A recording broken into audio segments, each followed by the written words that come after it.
Yeah.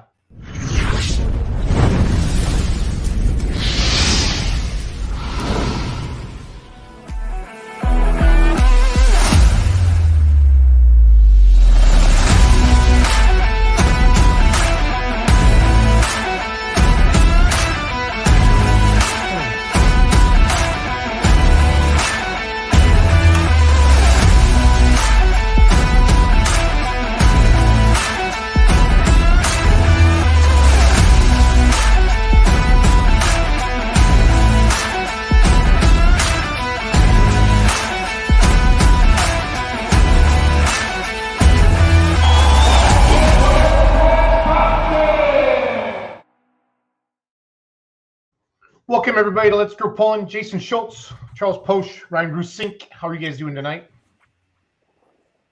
Good. Good. Roos, how are you? Can Roos hear us, you think? Because, I mean, he likes to ignore me, Charles. He's but not frozen all. on my screen. Is he? He's frozen on my screen, but I know my connection kind of sucks tonight, he'll too. figure it out. So, got a big show for you tonight, fans. Our first guest is going to be Richard Eberhart from the, is it Cadiz, Ohio? Am I saying that right, Charles? Cadiz? Yeah, I think so. Hang on, guys. I don't know if you're my Michigan guy, or you know more about Ohio and Michigan than I do. So, but they have 3 big nights of pulling at the Harrison County Fair. So Wednesday night, Thursday night, and then Saturday night. So you can see on the poster here, and Richard will come on here in a little bit. Hey, Roos is back now. So Wednesday nights OSTPA, Thursday nights are NTPA, truck and tractor pull, and then Saturday night. I got to look. I got my banner running on the bottom. Give me a second here to pull that off of there. Just says truck and tractor pull 6 p.m. So I'll have him talk to us about what's going on Saturday night. And then is it Gilliand? Am I saying that right, Todd? It's Todd Gilliand, the Gilliand Memorial. Bob Gilliand? Gilliland. Gilliland, okay. Gilliland Memorial Pull. That is this Saturday as well. I'll put that poster up on the screen. And this is your hometown, Roos? Yes, sir. You are born and raised. Fremont, Michigan. Yep. I didn't know. Bob Gilliland's company used to work very closely with ours, with my family. Nice. I had no idea. He used to haul a lot of apples from Gerber's over to our fruit storage. Okay, there's Richard.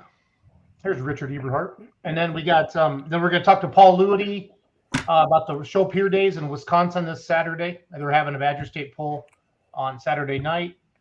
We just had him on the Badger State show a few minutes ago, him and Trip Downing. And then we're going to talk to Chris Schreier from Tomah, the Budweiser Dairyland Super Nationals. Start Thursday, Friday, and Saturday. Chris will come on, and then we'll recap our weekend where we all were and then where everybody's going this weekend. I know Roos is going to Mountain City. I'm going to Manila, Iowa, and Tomah, and St. Louis, Missouri for work. It's going to be a busy week. Charles is going drag racing, so it's going to be a good time. It's going to be a good time for everybody. So I want to know where you went this past weekend, what you liked. Type that into the comments, please, for us. We'll put those comments up there on the screen. Waiting for Richard's internet to come swirling on. He's got, what do you call that, Charles? The circle of death? Yeah. It's a familiar sight at my job every day. Adam Wilson's checking in, the king of YouTube, social media in general. He's doing an awesome job for pulling Built Diesel Mafia. Follow him on everything. That's cool.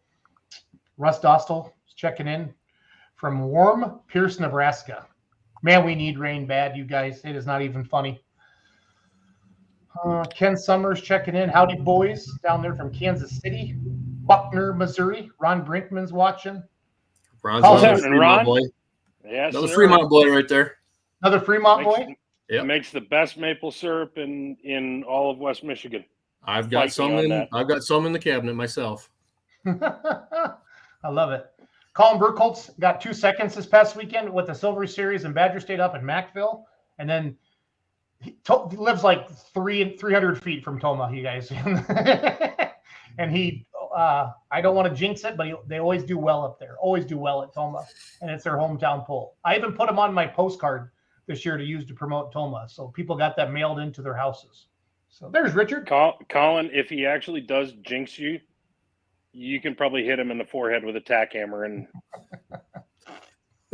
You know it's not going to hurt that much, Roos. So Nope, that's okay. Richard, can you hear us okay? Richard's got the circle of death look on his face too, so we'll let him. I'm gonna the standard face of confusion. Yes, I'm gonna Mm-hmm. I'm gonna kick him. Wait, from I the saw eyes studio. blink. Oh, you did? I thought I did. Oh, okay. I kicked him from the studio so he can get back on. Again, we want to talk with Richard Eberhart in the first 20 minutes of the show. Again, we got 8 to 8:20 is Richard Eberhart. Cat is Ohio. 8:20 to 8:40. Todd Gilliland. Say it again. Gilliland. For the Bob Gilliand Memorial Pull in Fremont, Michigan. And then Paul Luety's coming on from 8:40 to 9. And then we're going to talk Tomah with Chris Schreier, son of Dave Schreier, and also one of the promoters up there at the Budweiser Dairyland Super Nationals in Tomah, Wisconsin this Thursday, Friday, and Saturday. So as we wait for Richard, I'm going to buzz through the comments. Ken Summers, Paris. We went to Paris, Missouri to the Children's Miracle Network Pull. I talked to Chad Richardson this morning. Said they had a biggest crowd they've ever had. And that they pulled for 4 hours. So he was tickled pink. They made a $250,000 commitment to the Children's Miracle Network Pull, or to that hospital, is what he had told me. So, but I didn't write it down, so don't quote me. How about that? So, somebody's Well watching. done, if true. I'm sorry, Charles. Well done, if true. United Pullers of Carolinas had their first pull this year, past weekend at Lakeview Motor Speedway in South Carolina. Somebody's watching one of the Facebook groups, so I'm not 100% sure who that is. Brad Sturgeon, a young and upcoming social engineer, digital creator, doing a good job. Sturgeon photography and pulling videos. Really covers a lot of stuff in his neck of the woods, Kentucky, Tennessee. I call it the Southeast. Bradley Bloodoff's checking in from Hay up north, up there in Canada. He's a driver for the Prairie Rat and the JetBlue. He helps out with Larry Hillworth and his team up there. Richard, can you hear us? Richard Eberhart, can you hear us, buddy? I can see his face on my screen, on the green room. Can you see him in the bottom, Charles? I do down in the green room, but public screen is just black. I'm gonna leave it up for a second, let him go. But he's at the fairgrounds right now, or he was last year. They're having, as you can see on the screen, they're having their motocross tonight, and then they got four-wheelers tomorrow night, and then Wednesday night's OSTPA, Ohio State Tractor Pulling Association, Truck and Tractor Pull, 7 p.m. This Wednesday, and then Thursday nights are NTPA. That'd be Region 2, right, Charles? Yes. Okay. Region 2, and depending on the class, might be Region 2 Southeast, I think, where they're at. Okay. There's Richard. He's moving. Don't move. Move, Richard. Richard, can you hear us now? Richard? Now I caught you. Okay, good. We don't want to jinx you. How are you tonight, sir? Doing well. How about you guys? Good. We just been talking about your poster the best we can. So are you at the fairgrounds right now? Oh, yeah. Yeah, our fair's already running, and it's been a wonderful day. Yeah, I remember last year you took us outside and you actually showed the motocross, but I don't want you to move. We actually have you on right now. So Right. And the motocross is running again. You can probably hear them in the background. How is the weather for you guys? Are you as dry in Ohio? Are you short of rain like we are, like in Wisconsin where I live, and Ryan's in Iowa, and Charles is in Michigan? We were for about 6 weeks. Last week it started raining, of course, just before fair. And they're talking about 30% chance after 9 o'clock tonight again. Okay. Yeah, you always want rain unless it's your event, right? Right. Yeah, that's just how it goes. We have in Richland Center, Wisconsin, we were known as the rain makers for a long time, Richard, so we just gave up on it. We felt that was God's way of saying we don't want you to promote events anymore in your hometown. So Right. After 5 years in a row of getting rained out, we said enough is enough. And then COVID happened, so that was kind of the nail in the coffin for all of us. So, well, Richard, welcome to Let's Grow Pulling. Charles Post is with us. Ryan Rusink. We're talking about the Harrison County Fair. Again, it started already. You have 3 nights of truck and tractor pulling. I'll rattle them off, and then you can kind of break it down a little bit for us. But if anybody has any questions, or if you're going to any one of these nights, please type it into the comments so we can let Richard know. Wednesday night, your OSTPA pull starting at 7 p.m. Thursday night, your NTPA pull starting at 7 p.m. And then Friday night, I think you have a demo derby. And then Saturday night is just says truck and tractor pull at 6 p.m. So if I remember last year, you kind of had a bunch of different trucks and tractor clubs or classes. I think you pull in one of those classes on Saturday night, if I remember. Yeah. We also pull Thursday night NTPA, plus Saturday night of Power Pulling Productions. Awesome. So what class do you pull in? We're a super stock 4-wheel drive gas truck. Okay. So 530 and No, actually, here our super stocks we're limited to 410 cubic inch, but we buzz those little critters over 10 and 4 barrels of carburation natural, and you'll make 1,100 horse out of them. They're pretty sophisticated little motors. I like that a lot. 4 barrels of fury, and you guys can change valve springs like nobody's business. Huh? Oh boy, yeah! You after every night you pull the top off, and you better go through things. We got a couple of guys like that out our way who run the pro stock gas class, and they turn 5-digit RPMs, and yeah, those guys you can tie one hand behind their back. They'll figure out how to change a valve spring. Yeah. That's awesome. Richard, is like one night any bigger than another, like the crowd wise? I mean, it's cool that you have NTPA, you have the OSTPA, and you have all the different things like that. Kudos to you guys for having 3 nights of pulling. That's awesome. Yeah, each night is about the same crowd wise, Okay. but this is such a big pulling country around here. In 3 nights, I can't get every class of everybody that pulls here local. Wow. So yeah, I mean, there is so many classes, so many pullers within 3 county area that it is amazing. So we also do a fall show for a cancer benefit back in October. So we'll do a real long day then and try to get 7 and 9 classes of guys that we can't get in on the fair.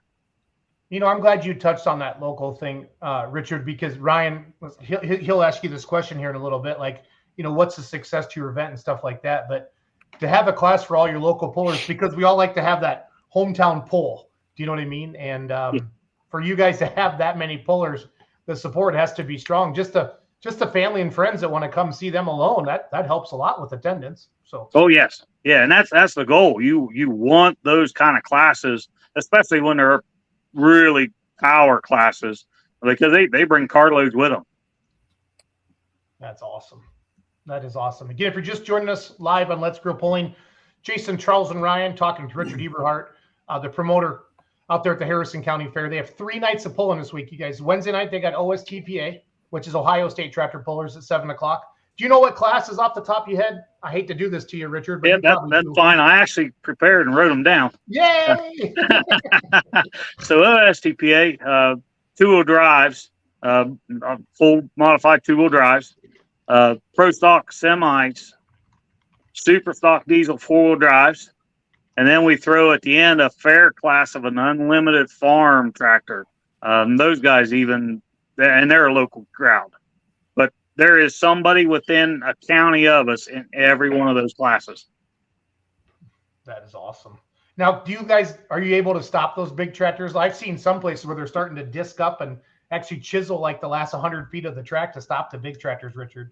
Yeah, we got a lot of heavy clay in the track. So there's enough weight on the sled, and we use Kraus sled, and he has no trouble stopping them. That's awesome. But I mean, bad enough, the pro stock semis, you got to throw a few weights on the pan. Yeah, that's good. So Thursday night, then we come back with NTPA. I'm assuming that's Region 2. Region 2. And then that's our classic super stock tractors. Okay. Super stock 4-wheel drives like that we run. 3.0 diesel 4-wheel drives. And then the limited light super stock tractors. The light limiteds? Yes. That should draw big numbers as well as the 3.0 trucks in Ohio, I would guess. Yeah, and we've got a neighboring county, or they're up a little ways. A fire department is doing a fundraiser, so they're running basically the same schedule on Friday night. So pretty much all of our Thursday night will be within 50 miles on Friday night. Wow, that is awesome. So that should get, and that was mainly trying to work together to get enough limited lights here to do a good show. Yep, that's important. That's important. And Friday night's demo derby. Says old school motorsports demo derby. Kind of give us the 30-second rendition of that. Well, many years ago when I was young, all of us ran together. Now, a couple of these guys that were back in the day decided to get out and start a new club. And so it's just old farts that put it together and watch all these young boys run. Well said. That's our language. You speak our language here. I like that. So, Bowden Detter says there should. I think I'm saying his name right. There should be quite a few 3.0 trucks. I think Yes. absolutely. We usually have a really nice turnout 3.0s. In the same way, lots of guys real close to us. I mean, there's so many within a county around. Yeah, but they do a very, very nice show. And probably have 15, 18 of them. That's awesome. That's awesome. So we had Denver Getchie on last weekend for Wasion, Ohio. How far are you guys from Wasion? Because it looked like they had a hell of a pull last weekend too. Yeah, Wasion's out a little ways. Thinking about 3 hours. Okay. Gotcha. But not bad. And most of these guys that'll be here were at Wasion last week. Okay, good. I know Adam Wilson was out there. I saw a bunch of his stuff. Tim Wolf was out there. I was just trying to keep up with social media a little bit with everybody, so it's fun to see that. And then let's go through the classes for Saturday night then. Saturday, actually, we have a all day. We start Saturday morning with farm stocks. Wow. So we basically do 2 pulls on Saturday. Saturday morning, we'll start 4,500s, do 45s, 55s, 75s, 95s, 11.5s, 12.5, all farm stock. Now, this year, we've added a little extra. We've actually got our local vocational school, young fellow there. He's the instructor, and his thing has got to where he's got a tractor of his own. He's got boys that have been in the vocational school long enough where they have built some tractors, and they kind of put a little sanctioning thing together, and they run a 12.5, 12 mile an hour, 3,000 RPM class. Okay. So it's just a little kick for the, it's nice. And they've got a pretty good crowd following them. 11, 12 tractors last time I seen them. Wow. And then we'll move into Saturday evening, power pulling productions. And that's normally who we run the most of our season with. Okay. And we'll run super stock trucks, pro modified trucks. It's kind of like a run what you run class. So you'll have super stock diesel, blower trucks, 2-wheel drives, 3.0s, 2.6. Anybody that wants to put a hit cheap, they'll come and play. Then run a limited pro super farm tractor. We do a combination. They do, I believe, hitch and weight change between the 2 classes and put them all together. And then the 7,700-pound classic super stock tractors. And then we've brought in a 466 hot farm tractor, another local thing that's got going. And we've got a local fellow that's on Fairboard, him and his boy, and they're right now tied 3 ways first place in their points. So it'll pretty good deal on Saturday night. See who makes the run. How early into the season are you guys, Richard? How many hooks do you guys have under the belt for points? Super stock for me, we've only got 1. We were last weekend in Waynesburg, Pennsylvania, but that's our most of meat of ours is August. They try to kill us in August. We're out many days in a row in 3 states.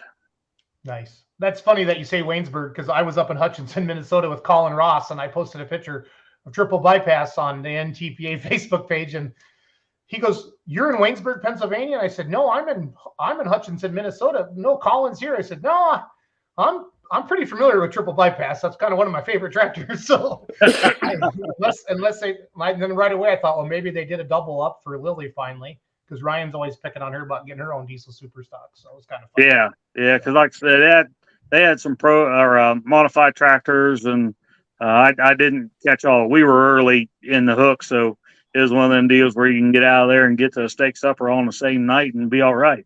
Yep. Power Pull, is that the one that Richard Love bought? No, that's Full Pull Productions is theirs. Power Pulling is Bob Blank over in the same neck as Richard Love. Yeah, but man, pulling is so strong. I mean, it's strong in the Midwest too, but man, I feel like you guys, Ryan, Charles left us. I'm not sure if you got bad internet, but we truly need to have a battle of the best pulling states and really get people going and get guys like Richard on here to talk about Ohio and go for it. I think that'd be a lot of fun. So yeah, as long as nobody got too butt hurt, we could have a good time with it. So there will be butt hurt, I'm sure of it. Well, yeah. In that 3 days, we'll probably go 200, 220 hooks. Nice. That's awesome, Richard. That is awesome. And then the crowds, I know I saw pictures from last year. They're big. Ryan, we got about a minute. We got about a minute left with Richard. Can you ask your promoter question? I love that one that you do. I have two questions. One, how in the hell do you get 3 nights of huge crowds at a county fair? That never happens. Around here, it's mostly, if it's not noise, smoke, they don't come. But you take and throw a pulling sled out there and you pack the place. You just try to learn what the crowd wants, ask them a lot, and, you go with your strong point. Fair enough. Question number 2. If you could take anything, past or present, any pulling vehicle ever, and go pulling with it, steal the keys, go pulling for a weekend, and not have to pay for it if you wreck it, what are you taking and where are you pulling it and why? I'm still, last year you asked that, and I'm still the same way, man. Them mini rods they tricked my trigger. I something that wild, and to have that sitting between your legs, that would be a thrill of a lifetime. So where would you pull it, and which mini rod? Oh, I'm kind of favored of the Splinter. That's a pretty nice little ride. All right. And where? Probably would be the final at the end out at the racetrack. I think would probably be the one to go. Nice. Fair enough. I love it. I love it. Well, Richard, good luck this week. We know you're super busy. Thank you for coming on again. Wednesday night, OSTPA, 7 p.m. Thursday night, NTPA. Saturday, all freaking day long. They're pulling in Kedis, Ohio at the Harrison County Fair. Have a great night, Richard. Hey, thank you, guys. See you, bud. Okay. Now, I don't know how to say this. I don't know how to say his name. You guys have been trying to teach Dude, me we for even 3 times coached now. you like twice. And I haven't drank since May 12th. So, I mean, you think No, by now. maybe you need to start. I need to, Gilliland. They tried this Gilliland. past weekend up in Hutchinson, Ryan. They were. Good evening, gentlemen. Yep. So, Todd, Todd, how how are are you? you, sir? Good, sir. How are you? Good. Gilliland. How do I say it, Todd? Glad to be on. Glad to be talking to you guys. Charles, good to see you. Is Charles on mute? I don't know. Charles, can we hear you, buddy? I can see him. His lips are moving. This is Charles. He's a professional tractor pull announcer. He's on our show on Monday nights, every Monday night. We have the great Charles. Piece of crap soundboard. Sorry. Oh, Charles, Ryan, take over, buddy.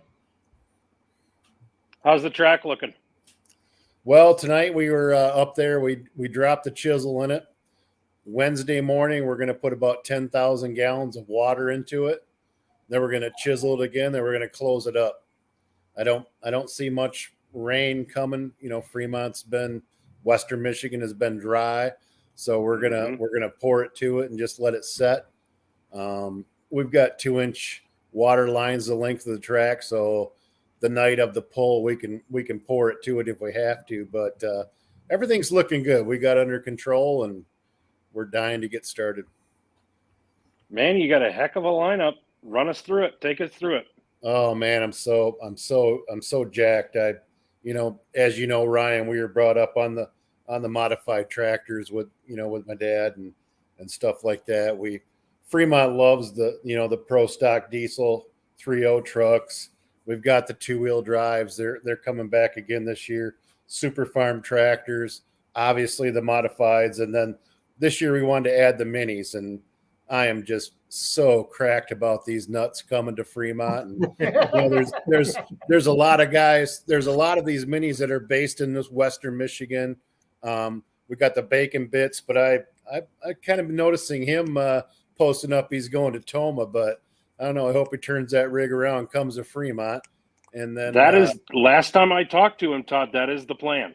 Is it? He's going to go there and pull and then turn to come to Fremont. Yeah, I was going to jack him up, but I thought I better Yeah. wait a little while first. No, Well, I told him I was going to kick his ass if he broke it and couldn't come and pull for you. Well, Yeah, I put And he said, "No, don't worry. Todd will too." I put him on my T-shirt and stuff, so I hope he comes in. But I know we got enough around there, and Fremont is going to love those. They're just psycho. They're gonna love that 6,000 horse, that 2,000 pound tractor, and I just can't wait to promote that. And obviously the modifieds, Fremont was brought up on those. The 4-wheel drive trucks are a huge hit around the super farms. We just can't wait to get them back here again, and everybody is cracked up and ready to go. Well, Frank Kruger's central on that shirt in 3.0 truck, and he's another local guy too for up your way. Yeah, Kruger's my boy. I made him my poster child, and between him and Jake Graves, we kind of work them together and like that. They had a hell of a class last year, and the crowd just went stupid. It was a super close run, and then Kruger just comes there and blows it out the gate. And same thing with the 2-wheel drive, the Buckeye Hauler, I think it was. Everybody laid down a great run, and all of a sudden that guy just knocks it out to 300 and some odd feet, and the place burned after that. So it was nuts. Can't wait. How long have you been waiting to say that somebody made a 310-foot pass in the town of Fremont, Michigan? I told the crowd, Fremont is known. It's got the hallowed ground. We got a 250, 260-foot track inside that arena. And then our people built that huge track. And I said, never one time have we ever gone over 300 foot in Fremont. And when Tim Fortin told me we had to have X amount of room because we needed a 340-foot track, I was like dumbfounded. I don't even know if my tractor would run 340 foot. But I tell you what the first one knocked it out the end, and they started building that road, and we were out there 340, and it was just crazy. I said, well, obviously, 340 is the new 300, and it is. And I was able to explain that to him, how it worked and stuff, and it was just the greatest show ever. I could not believe it. Just dumbfounded by the new technology, the tractors, the speed and the power. Is just, I'm like a kid on crack. It's crazy out there. It's fun, Todd. I was up in Canada a couple weeks ago, and they talked about getting their first speed sled. And I'm like, what is a speed sled? And they're like, you don't know what a speed sled is? I'm like, that's all that I know. And they're talking about their old stone boats and different things like that. So it's funny when you were telling that story, that made me kick that up. Again, we're talking June 24th, this Saturday, 7 p.m. Up in Fremont, Michigan, the home of Ryan Roos-Sink and Roos-Sink Apple Orchards, right? Am I saying that right, Roos? Yep. Okay. It's at the Newaygo County Fairgrounds. Pro stock diesel 3.0 trucks, we call those. 2-wheel drives, super farm tractors, mods, and the minis. People are still talking about the minis after the Pullers Championships down in Nashville, Illinois, Todd. Is this the first time you've had the minis up at your event? This is the very first time. When I was telling the local newspaper guy that we were going to have the minis there, and he remembered back when my dad first started the tractor pulls in Fremont, there was like 100 minis, but they all had motorcycle engines and snowmobile engines and stuff like that. And it was like watching farm stocks. The paint was peeling off the walls by the time we were finally done with the 100th tractor. But it was good because all the local guys got out. Everybody got to go out there and run. I mean, everybody that day was a tractor puller, so it was cool. But I'm trying to tell these people what the difference is. I said, these guys are, they're 6,000 horsepower. They're 2,020 pounds, and they go out there and they'll lay it on its side and put the thing right on the roll bar sideways and crazy like that. So everybody hasn't quite figured out what we got going on, but what a set of ground pounders we got coming here. If I was ever to get back into pulling, it would definitely be a mini mod, and it would be so sick. Has that thought crossed your mind? I know you've got a need for speed. Oh, I know you go to Silver Lake to exercise that demon. Yeah, it's funny because you say that. Tonight I just put sniper fuel injection on my big truck, and I took it down the driveway and cracked it a few times, getting that sniper to learn how the thing runs. And whenever I talk to old Muffy Jim Martell, it's like, find me a nice mini. I still got the original motor that came out of the Suspicion of Ignorance, the old 427. I said, it's not going to run with guys like Bacon Bits and the Theobalds and the Slaws and stuff like that. But I'll tell you what, it'll take and make me stand up and be ready to run again. So I don't know. I'm still looking for a mini to do something like that. But right now, Silver Lake and my hot rod and the old Evinrude, we called it, in that Blazer and stuff like that is doing the trick for us. But tractor pulling is in my blood, and I just cannot wait to get here Saturday and go back at it again. So Ryan, what I heard was every time we see a classified ad for a roller, we need to send him a message. Yeah, pretty much. That's kind of what I was thinking. He knows, Now, but he knows. if I'm not mistaken, you already do have Dad's tractor back, at least the first one, right? The Farm Yes, All? sir.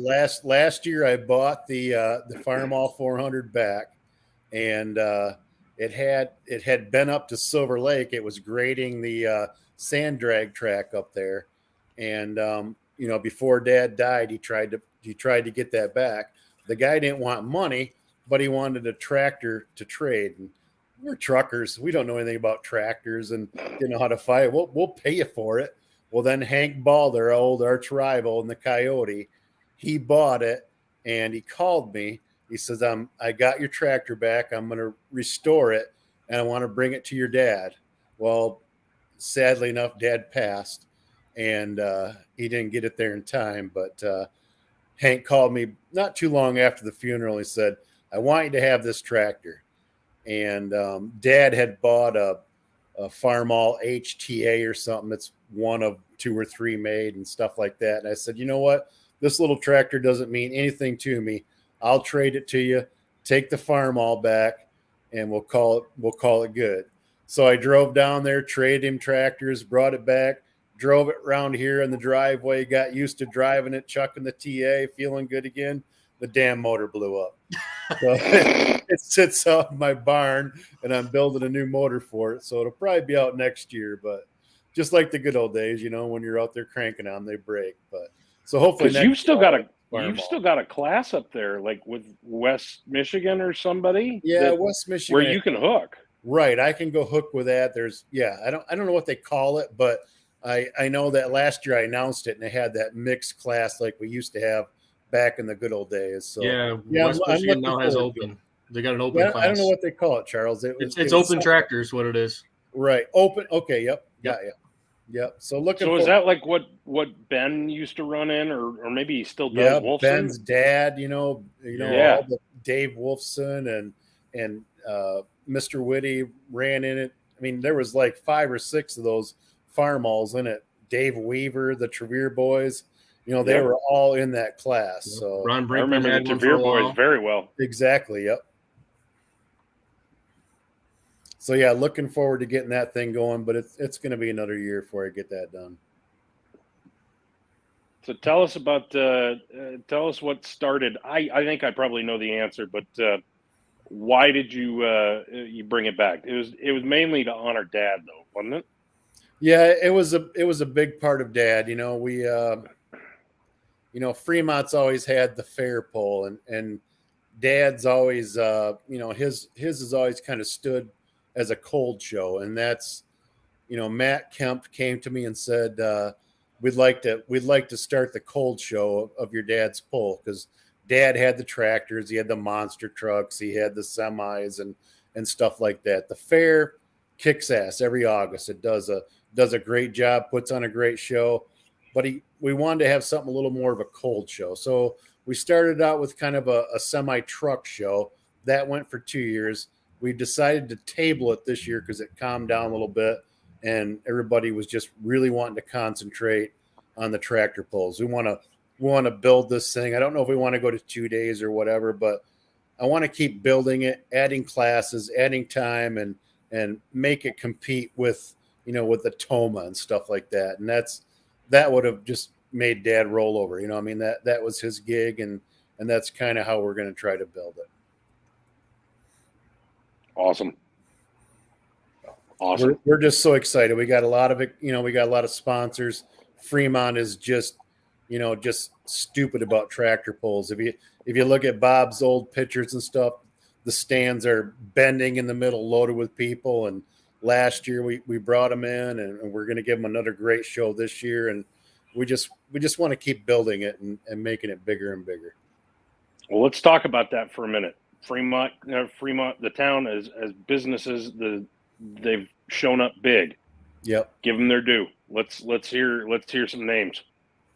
Well, we got the Derspeets. We've got a lot of the Nebor Electrics. We have the other guys, the Freedom and Ford and Brandt Electric, and we have Newego Plumbing is jumping in bigger than crap, and there's just tons of them stepping up, and kudos to these people because they get banged by the fair every day. I mean, there's 7 days of fair, so they have to decide whether it's better to sponsor the lamb show or the cow show or the horse show and stuff like that, or pour all their money into the tractor pull. And now we're hitting them for monster trucks. We had a very successful monster truck in the 1st of June, and that just brought the place to the ground. So, I mean, these people are always banging against their money. And I can't even begin to list, all of in our company, MPH sponsored it for a big deal. So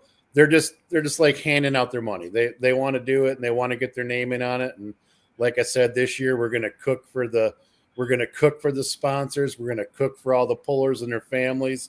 So we're hoping they'll show up, and I just want to keep building it and getting it bigger and give us something to be proud about. But like I say, there's no better crowd than Fremont.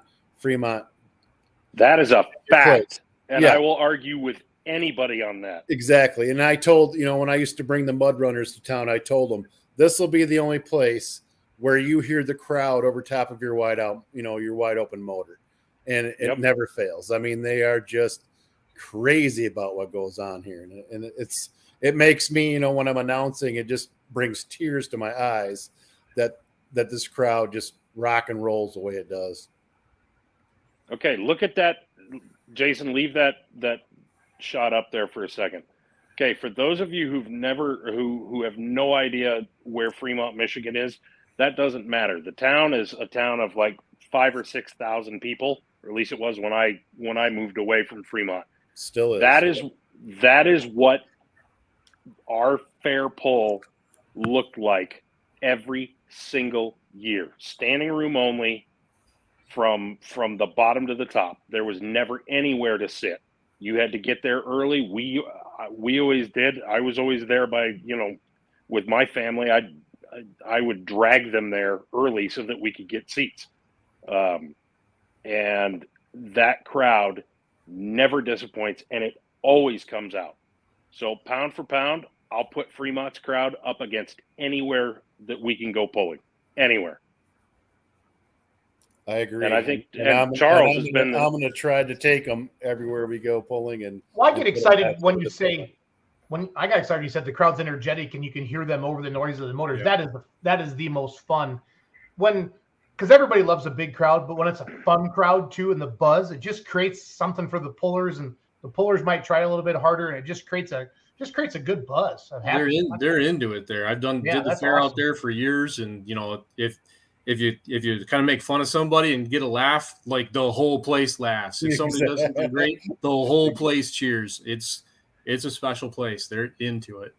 Mick brought. Well, I announce for it, and I try to give them a perspective of being in that seat and feeling when that tractor locks the track and feeling that run and I think I feel like I do a pretty good job of it.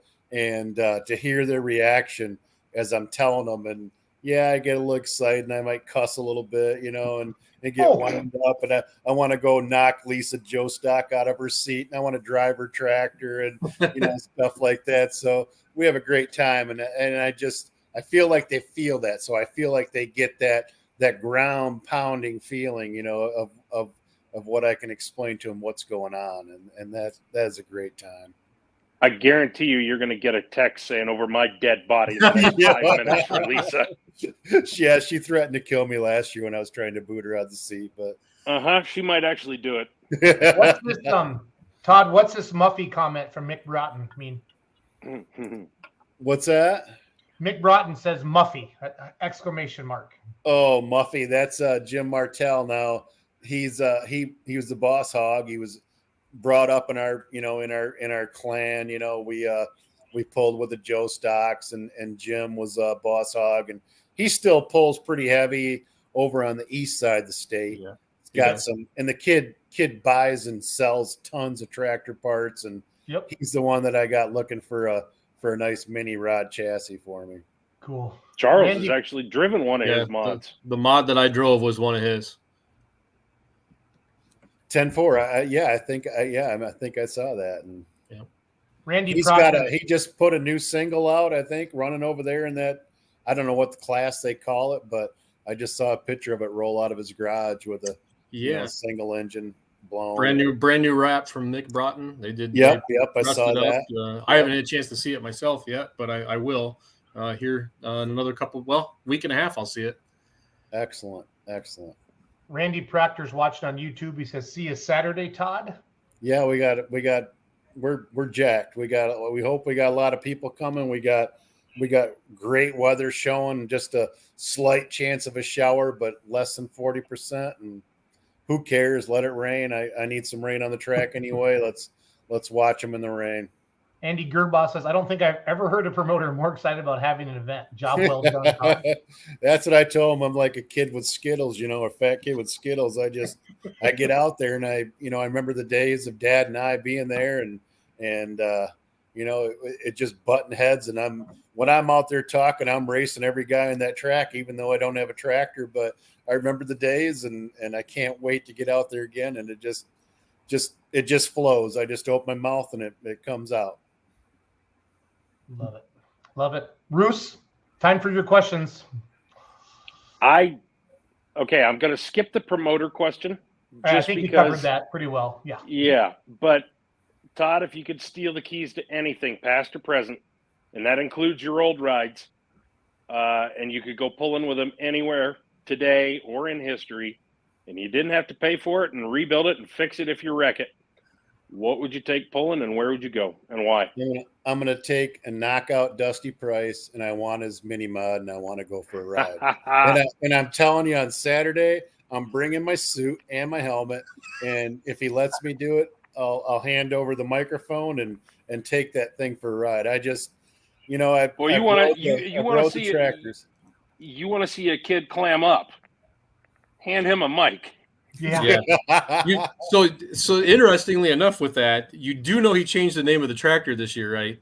Oh yeah, I know. It's now called Blackmail, so you know what you got to do. Blackmail, yeah, right. I know. But I put bacon bits on my T-shirt, so he's going to be bacon bits. So now I'm going to rub his nose, and that's why I'm hoping that he shows up. But great guy. He took my granddaughter at Hudsonville and pulled her out of the crowd and talked to her. He had no idea who she was. And I had a picture of her with him getting his autograph. And so I texted him after that, told him who I was. And my background said, I'm going to ride your tractor someday. And I don't know. We'll see what happens. I'm trying to get a ride on that thing. Where would you drive it? Fremont, I presume? Oh, I'd drive it anywhere. I don't care where. I'd drive it anywhere. I'm just drive it up and down your driveway. Another tractor. I'll be happy when I'm riding that Farm All 400, but to have a couple blown big block Chevys or 3 of them underneath me, that would be another dream come true. Have you noticed the anger as well? He's going to knock everybody out, then steal their vehicle. Yes. I'm not going to knock him out. I'll give him the microphone. I want to keep him alive, so I know how to start it. That'd be my thing. I'm just being honest with you. But whatever, Todd, you seem like you could figure it out. So I'll get that. And if not, I actually have a video of Dusty starting it. So I'll bet we can figure out between the two of us, we can figure out where the right buttons are. I'll have that thing running in 30 seconds. It wouldn't matter. Awesome. Well, Todd, thank you for coming on tonight. Good luck this weekend, and we love your passion for the sport, buddy. Thank you, and I appreciate you guys and look forward to seeing you guys and watching your show. It's been great. Thank you. Awesome. Thanks, Todd. Have a good night. Have a great night. Todd. I promise, Todd, I will come and shoot the show one year. I promise. You better. And I'm going to give your dad a T-shirt to take back to Iowa or wherever the hell it is you're at. Hey, Todd, Ryan wears a schmedium. A schmedium? A schmedium, yep. Yeah. A schmedium. If it's made by Omar the tent maker, yes, a schmedium. Great job, guys. Thank you. Thanks, Todd. Thanks for coming on, Todd. I love that guy. He's a hoot. That is good stuff. He would be a great interview to talk history. Yeah. Because those guys pulled Region 2 I don't know that they ever did much on. They never chased Grand National points, but not really. Suspicion I of think it. they appeared at Bowling Green or whatever here and there, but Right. Yeah. Paul, But can you hear us? that would be fun. yes, I would. Am agree. I on? Paul, are you here, buddy? I'm here. Yeah. I got up on the screen. Shopiere Days, June 24th. What's going on, Paul? Talk to us about it. You got Badger State on Saturday, and I know you got PI on Friday night. What else do you have on Friday night, bud? So Friday night we have South Central Wisconsin Tractor Pullers, PI Motorsports Super Farm, and Badger Trucks Friday night. Gotcha. And then Saturday night, I believe in the Badger lineup, we have Light Limited Boys, Hot Farms, Super Farms, and the Pro Stock Trucks. Good stuff. Good stuff. And you've never had a Badger State show in Shopiere before, have you? No, we never have. We never have. Kind of been something we've been working towards over the course of the years, getting the grounds, getting enough room to make this happen and getting the track. I think we all kind of decided that we wanted to make sure that we had a track that was going to be something to be proud of if the boys came down. So Understood. What would be, for Badger State fans in Wisconsin, and for those of you in Northern Illinois and Wisconsin, you understand how strong Badger State is. Roos knows for sure, and Charles has seen him, and Cody's seen him at Gordyville, stuff like that. I'm always going to call it Gordyville, Charles. Sorry. I know it's the Midwest Winter Nationals, but it's always going to be Gordyville to me. What would you say is the closest Badger State poll that maybe fans have seen before? closest to here? Yeah. I would say most people that are going to go to a Badger State hook from our area are going to go to Jefferson, Helenville. Last year, or I think his last 2 years, last year or two, I think has been Edgerton. Okay. But yeah, I mean, a lot of people local are really happy that they don't have to travel real far to see a Badger State show, and it's a free show. That's just one thing we've always been. It's hard to accomplish a free show, but it's pretty neat when you don't charge admission, and anybody and everybody is more than welcome. So, do you guys take donations, Paul, or is it just legit, just free? Well, we do take donations. There's some people that donate. We do corporate sponsors. We kind of took a little bit of a feather out of Clint's hat. A buddy of mine that's not too far away from me, actually working on the track right now, he kind of came up with the idea of selling some track booths. So for Friday night and Saturday night, we have a band out here, a good band, and we're actually selling part of the basically 150 to 300 foot lineup to have a booth for the whole weekend for Friday night and Saturday night. Plus you have the band right in front of you. So we're taking a little bit out of Clint's page there. But it's helped a ton. So your VIP seating areas, that's what you're referring to for people that haven't been to the Midwest Winter Nationals, the chair seating right next to the track. What's a fancy word for that, Charles? I think VIP probably, or the box seating. Box seating. Yes. And I tell you what, there's more people that are excited about that than I would have ever thought. To have a place to call their own for the whole weekend, to be in a good spot in the track, be able to leave their stuff there. And that was kind of the same for me when the first time I went to Gordyville, was have a place that you call your own. That you can leave your coat there, your sweatshirt there, go back, leave your beer there. It'll be there when you come back. So you hope not fight over your bleachers beer's there.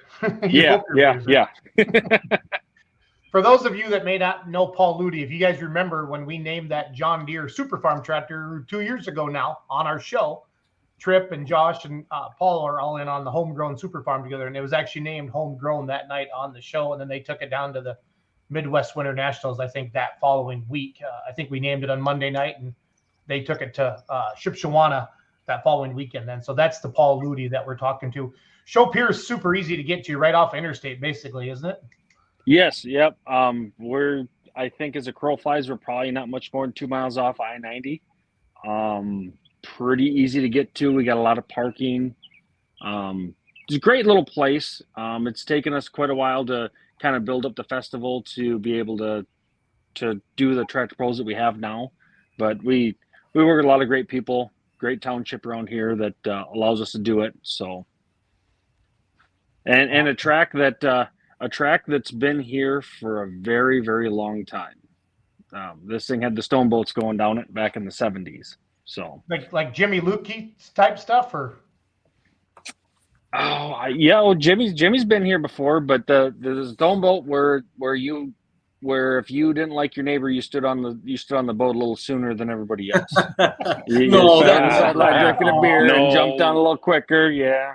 Come on, Paul. That's not how that works. So this track's been here a long time, and we've worked a lot. We've worked a lot of years to try to improve, to where we finally have an announcer's tower that towers above everything else, and we have a big, wide, long track, good dirt.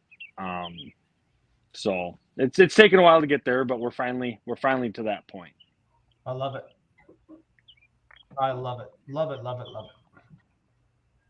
If anybody has questions for Paul, please type them into the comments. Cody, Charles, Roos, if you guys have anything, let me know. And Jason, I guess one thing that probably how I got involved with this whole thing too. Yeah. I was 16 years old, and a friend of ours that just passed away was in charge of the tractor pull, and I came up here wanting to give him a hand at 16. Wow. And I've been involved with it. I'm 37. I've been involved with it for 20 years. Man, is anybody else still been around that long with you? Yes. There's people that have been around through the whole thing. But at that point in time, we only did a spectator truck and tractor pull on Saturday afternoon for about 4 or 5 hours. It was probably one of the notorious brush pulls that there wasn't rules. There wasn't much of anything.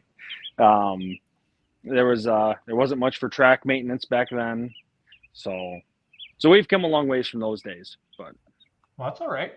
But I kind of roll my eyes every now and then when I think I've been involved with for 20 years, and I'm 37 going, oh boy, I've been involved this longer than I probably ever thought I would be. So it's amazing how fast it goes. Charles, before we went live tonight, said, I can't believe we're 5 weeks into the season. Is that what you said, Charles? Yeah, I'm 5 weeks into my outdoor season already.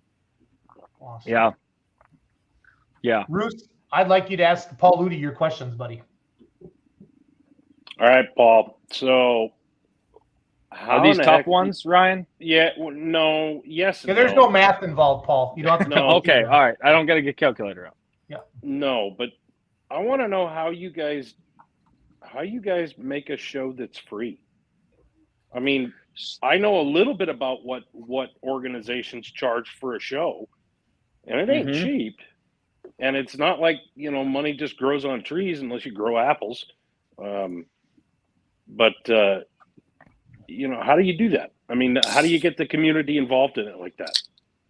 So I probably can't personally speak of how the festival was back when I was a kid through the 80s, 90s. I don't remember enough through those days to actually give you the true history of it. Mm-hmm. But when I got involved, I remember that everybody told me we're not charging admission. That's not the way this has always been. This is a community festival. It's free for everybody. That's the way they want it to be, which makes it very challenging if you want to expand and do anything. Yep. So we rely very heavily on sponsors. We have a lot of sponsors that are every year through and through awesome, and they have the same idea, same view. They love that it's a community event. It's free for everybody. I think this year we sold probably close to $20,000 worth of basically a VIP booth along the side of the track, $15,000 to $20,000. That stuff like that helps a lot. But it is challenging. And we have our event is 3 days long. Tractor pull Friday night, tractor pull Saturday night. We have a big fireworks session that we do Sunday night. There's a carnival all weekend, parade on Sunday. But I will say that the volunteers that we have are awesome. We have a ton of people that are all from the community or surrounding areas that do a ton of work for it. None of us really know why we do it. It's just kind of like once you get involved, you get hooked and you can't really leave, or nobody lets you leave, maybe. But it is a challenge. There's a lot of us that would love to be able to charge a $15 or $20, $25 admission to come in to watch a Badger State show, but it just kind of been bred into us that we can't do that. It's supposed to be a weekend to celebrate the 4th of July and our independence, and we gotta do what we can to make it a free event for everybody. So how many of those VIP spots do you still have left? Well, it's funny. I had one person last night that told me they wanted a booth, and I told them, well, it's too late to get a banner made. How we do our booths, you get a banner and whatnot. Oh, I don't care about the banner. I just want to support you guys. So they don't even care about their banner. They just want a spot on the track and to write us a check. And that was, less than a week before the event. So do we have any spots left? If somebody here is listening and says, I got 7 people who would be seen in public with me. Yep. I'll make them a spot. I can't guarantee them all the benefits that everybody else had that started 2 months ago, but I will make them a spot if somebody's willing. And how do they reach out to you? How do they get a hold of you? So we have our Facebook page, and then we're a little in transition. We got a website that just came online here, I think, last week, and I wish I could share that with you, but I'm not knowledgeable enough. I'm happy that I could even get tech savvy enough to get on the live feed with you guys tonight. So we're very proud of you. Yeah. Baby steps, Paul. Baby steps. Yeah, baby steps. Yeah. Baby steps. Well, good deal. And then the last question I've got for you. You can take anything pulling. You don't have to pay for it if you wreck it. What are you going to take, and where are you going, and why? Boy, that's a tough question, because there's so many things that I would love to drive. I feel like the general public is always going to go to Pro Stock World. And I love that. It's great. I would love to sit in the seat of one day. I like a driving class myself too. So that's a hard question for me. Does anybody else feel like he's stalling? Yeah. I think he's gonna say light pro. That's my gut when he said driving class. Yeah, well, that's my. I guess I've never really thought of that question, Jason. Like, I like a driving class, and not saying anything against the pro stock's not a driving class, but I feel like everybody's first opinion is like, oh, I want to drive pro stock. That's just everybody's gut go to. But I would say probably, if I had to drive anything anywhere, if someday we could put our tractor in the Broadbent Arena at Louisville, I don't want to go every year, but go 1 year. I guess I don't care what I drive, but if someday we can be in Broadbent, that would be an accomplishment. Don't have to go every year. Don't have to be a repeat, but just at least a one time. I know everybody's talked about that feeling of being down there, going through the tunnel. That would be a neat thing to me. Absolutely. When you get to something like that, like Clint's event down there, I pulled down there the first time this year. Ended up sitting pretty good. Lady Luck had it my way, but that to me was a huge accomplishment to go down to Winter Nationals, and I didn't realize that I had to go stand on the podium if I got third place, and I was kind of like, oh shit, what do I do now? I don't have a hat for the top three, buddy. So what's that? That's what a podium is. It's for the top three. So it's all I know, but I didn't think of that, and I'm like, oh hey, I ended up in the top three. Oh hey, I have to come over and talk on the podium. Oh. Charles, did you interview Paul or did Leroy? I don't remember at this point. It becomes a blur. Well, Super Farm Shane was probably all over that. Could have been. Oh yeah, he was. If I had a couple of beers in me beforehand, you might not got me off the mic, but unfortunately I couldn't do that. So gotta slam him quick. Well, cool. Well, Paul, thanks for jumping on the Badger State show earlier, and thanks for jumping on Let's Grow Pulling Live. Thanks for trusting us to promote your event on social media, and good luck this week, buddy. All right. Well, thank you very much. Thanks, Paul. All right. Good luck. Thanks, Bye. Paul. I got Chris Schreier and Doug Borth waiting in the green room. I'm gonna make them wait a little bit because I can.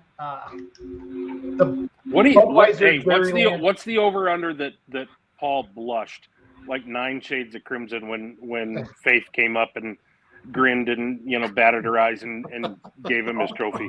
Very, very good chance. Very good chance. Okay, just checking. Tomah's one of the biggest tractor pulls in the country. We know that, everybody. It's just, we talked about this a lot, destination pull. You don't have to say, Charles always says, you don't even have to say the state. It's just Tomah, Chapel Hill, just words like that. And we're excited to have Chris Schreier on here. And we'll play our video quick, and I'm going to bring Chris and Doug on, and it's Tomah time, baby. Hey, pulling fans, pound-pounding horsepower returns to Recreation Park June 22nd, 23rd, and 24th for the 48th annual Budweiser Dairyland Super Nationals. Tomah, Wisconsin welcomes the National Tractor Pullers Association for 3 days of action-packed pulling on 2 tracks, 5 sessions, and 11 classes of high horsepower Grand National Truck and Tractor Pull. Tickets and more information available at TomahTractorPull.com. Once again, go to TomahTractorPull.com for all the information you need. June 22nd through the 24th, it's the Budweiser Dairyland Super Nationals in Recreation Park, Tomah, Wisconsin.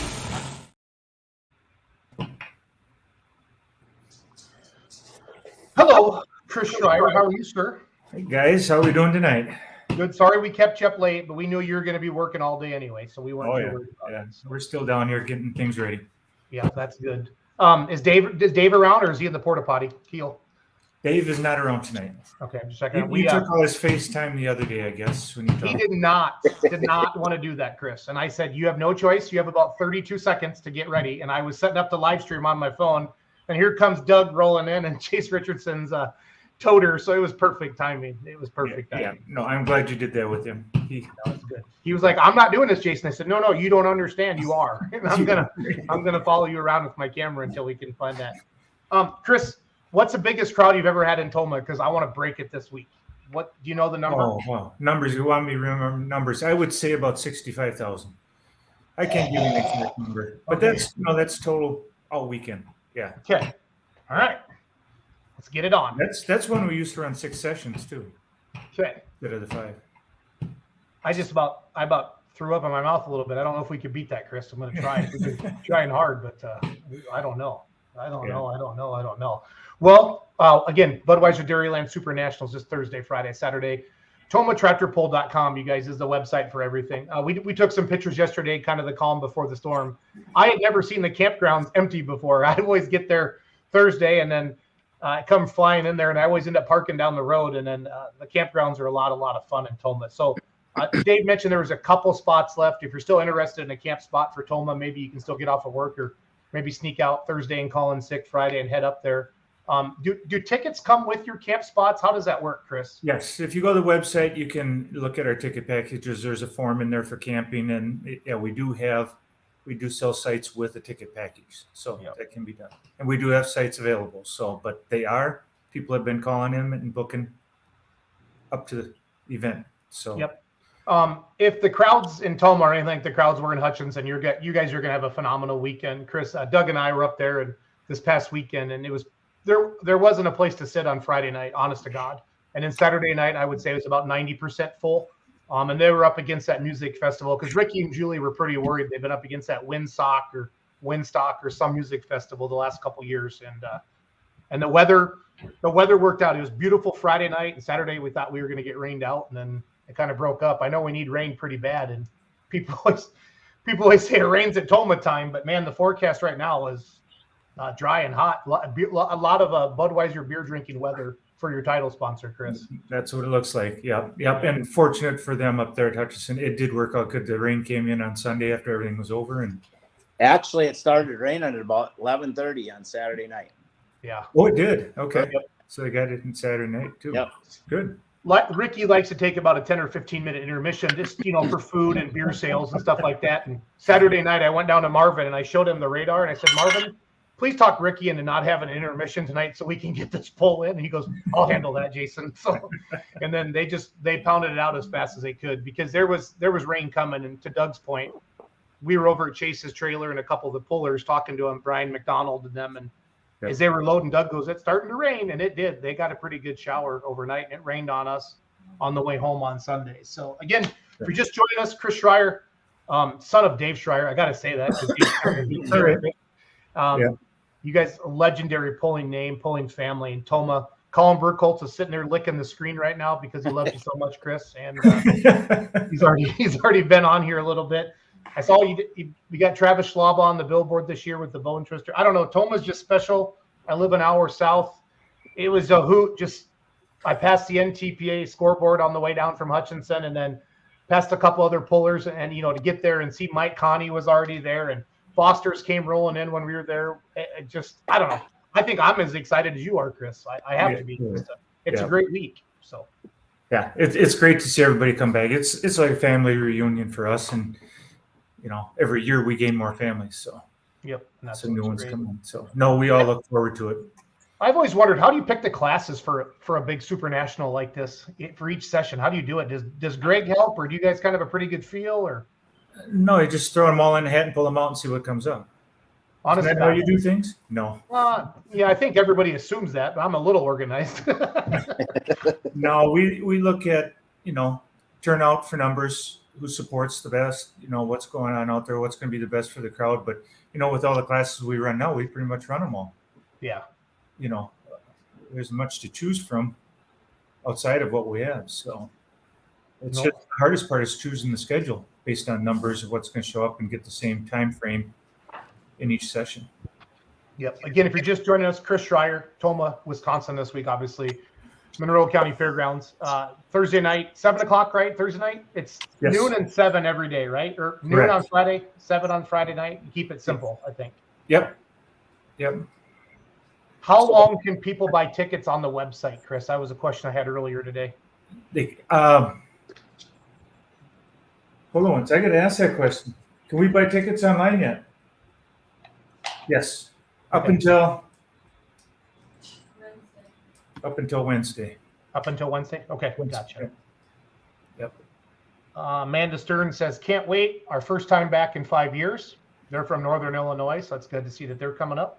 Yep. That's great. Let's see what else. I'm going to throw something out there on road construction. As you know, everywhere around Wisconsin, it's hot and heavy. Even in the city of Tomah on the state highways. So advise people to come in early because there could be delays no matter which way you're coming in. North, south, east, west.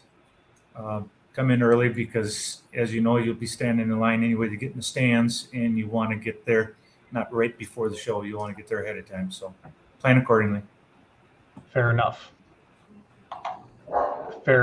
Charles, Roos, Cody, Doug, you guys have any questions for Chris? Anybody out there watching have any questions for Chris? I think we need to put a wager. How many two-wheelers are we going to have in Tomah?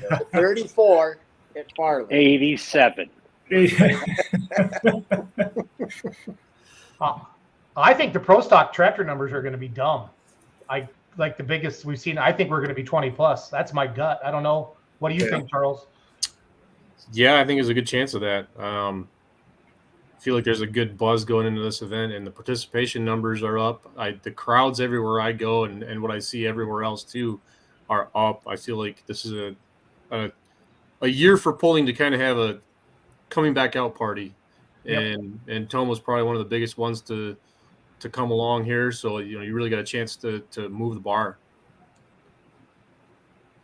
No, that's kind of our thoughts with the calls we've been getting from pullers and fans and sponsors. Everything's going to be up the way it sounds this year. The entries are a little concerned. A lot of pullers haven't received some of the parts they needed too. Yeah. We've seen that in the early pulls, and they're all trying to get them together for Tomah here. Yeah, we've seen that. We've seen that across all the associations, Chris, because we're all very active on social media. And like I know Screamin' D, they're trying. We follow them. Looked like Kyle got out of Facebook jail today, and he made a post about the Screamin' D and finally getting some parts ready to go back in that. So when we talk about like James Kerr, this is a great comment. I'm glad he did this. He's driving up from Kansas City super early Friday morning. When do we need to arrive to be in the stands at noon? In other words, is the Friday afternoon really full? You're going to have a place to sit, James. Do not worry. You may not get a sit to 320-foot mark, but you're going to have a spot to sit. Chris, did I answer that properly? Or Yes, gates open at 2 hours prior to show, and it's general seating. So yeah, you'll have a place to sit. It's just a matter of really you get here, the better seat you get, as with anywhere. Colin Burkholtz quit licking the screen long enough to type in that he's watching on YouTube. I remember the day, and Colin gets up like at 3 a.m. to go to work. This is how excited he is. I remember the days of 60 super farms. I do too. That one year, Chris, it rained, and then you guys went to like 4:15 in the morning. That's when that front end broke on that one. And that's in the last 5 or 6 years, isn't it? Yes, it was, and it was about 50 degrees that night. Every vendor sold out of sweatshirts because everybody wanted to stick around and watch that show that night. So we got a little trouble with the city on that one. Do not run that late anymore. Now, who takes those oh shit calls, Schreier? Is that you or does somebody else? No, that's what Shay's for. She gets to take those calls. That's okay. What she, oh, I'm sorry. Chris is really busy right now. He'll call you back on Monday. Yeah. I did get personal calls that night. It was surprising. My cell phone did ring that night about 2:00. How long are you guys going to stay at that? Till it's done. Till it's done. Yeah. Amanda Cern says 25 pros. So we'll put the over under at 25 pros. So 25 pros. Okay. That'd be awesome. I'll bet she's under. We had 10 diesel supers on Friday night at Hutch, and then we had 6 on Saturday night. I love the diesel supers. I was all excited, and as didn't hurt his. And what Roger Peterson had the big flame show. Doug, who else didn't make it back? Birch made it back, but he burnt a piston. Yep. He should be fixed. I saw a post. Esden's got it back together again. Good. Yep. Good. So got to have a red line fever sighting. Tommy Owens, he won. They won Saturday night up there, and Brandon Simon won Friday night at Hutch. So he's licking the chops. Brett Berg's going to come down and whoop all their asses because he's scheming right now. He is not going to let that happen another weekend in a row because he got the win in Farley. So I love Brett Berg. He just walks around confident and smiles and just kind of stick a microphone in his face. He's like, dang it, Schultz, I don't want to talk on the microphone, but I'll do it for 30 seconds. And it was fun. It was a good time. You mentioned, Brett, he's going to be in our kids club tent. Yeah, that's so cool. The kids, and it sounds he's going to pull them out over there too for them to take pictures at. And last year, I swear it was 105 at the kids. Chris and Brett was over there in his fire suit, and I was like, man, you're a big deal, Berg. I said, you're in a sweatsuit over there. So let's see here. Somebody's watching. I was in Tomah yesterday and went westbound. 9094 is backed up. If they're coming from the south, I would suggest getting off in Camp Douglas exit and bring 12 and 16 to Tomah or the new Lisbon exit. So not a bad idea. Yep. Rudy's checking in from the Netherlands. I think he's here in the States, right? Rudy's here because he was in Maxwell last weekend. I remember Colin being in the winner's circle every year he has competed at Tomah. Yeah, we don't want to jinx it, though. That's the problem, because if I said that, and then Roos earlier said that Colin could hit me with a tack hammer or something like that. I feel like yes, a tack hammer. We might need to upgrade that to a framer. A framer.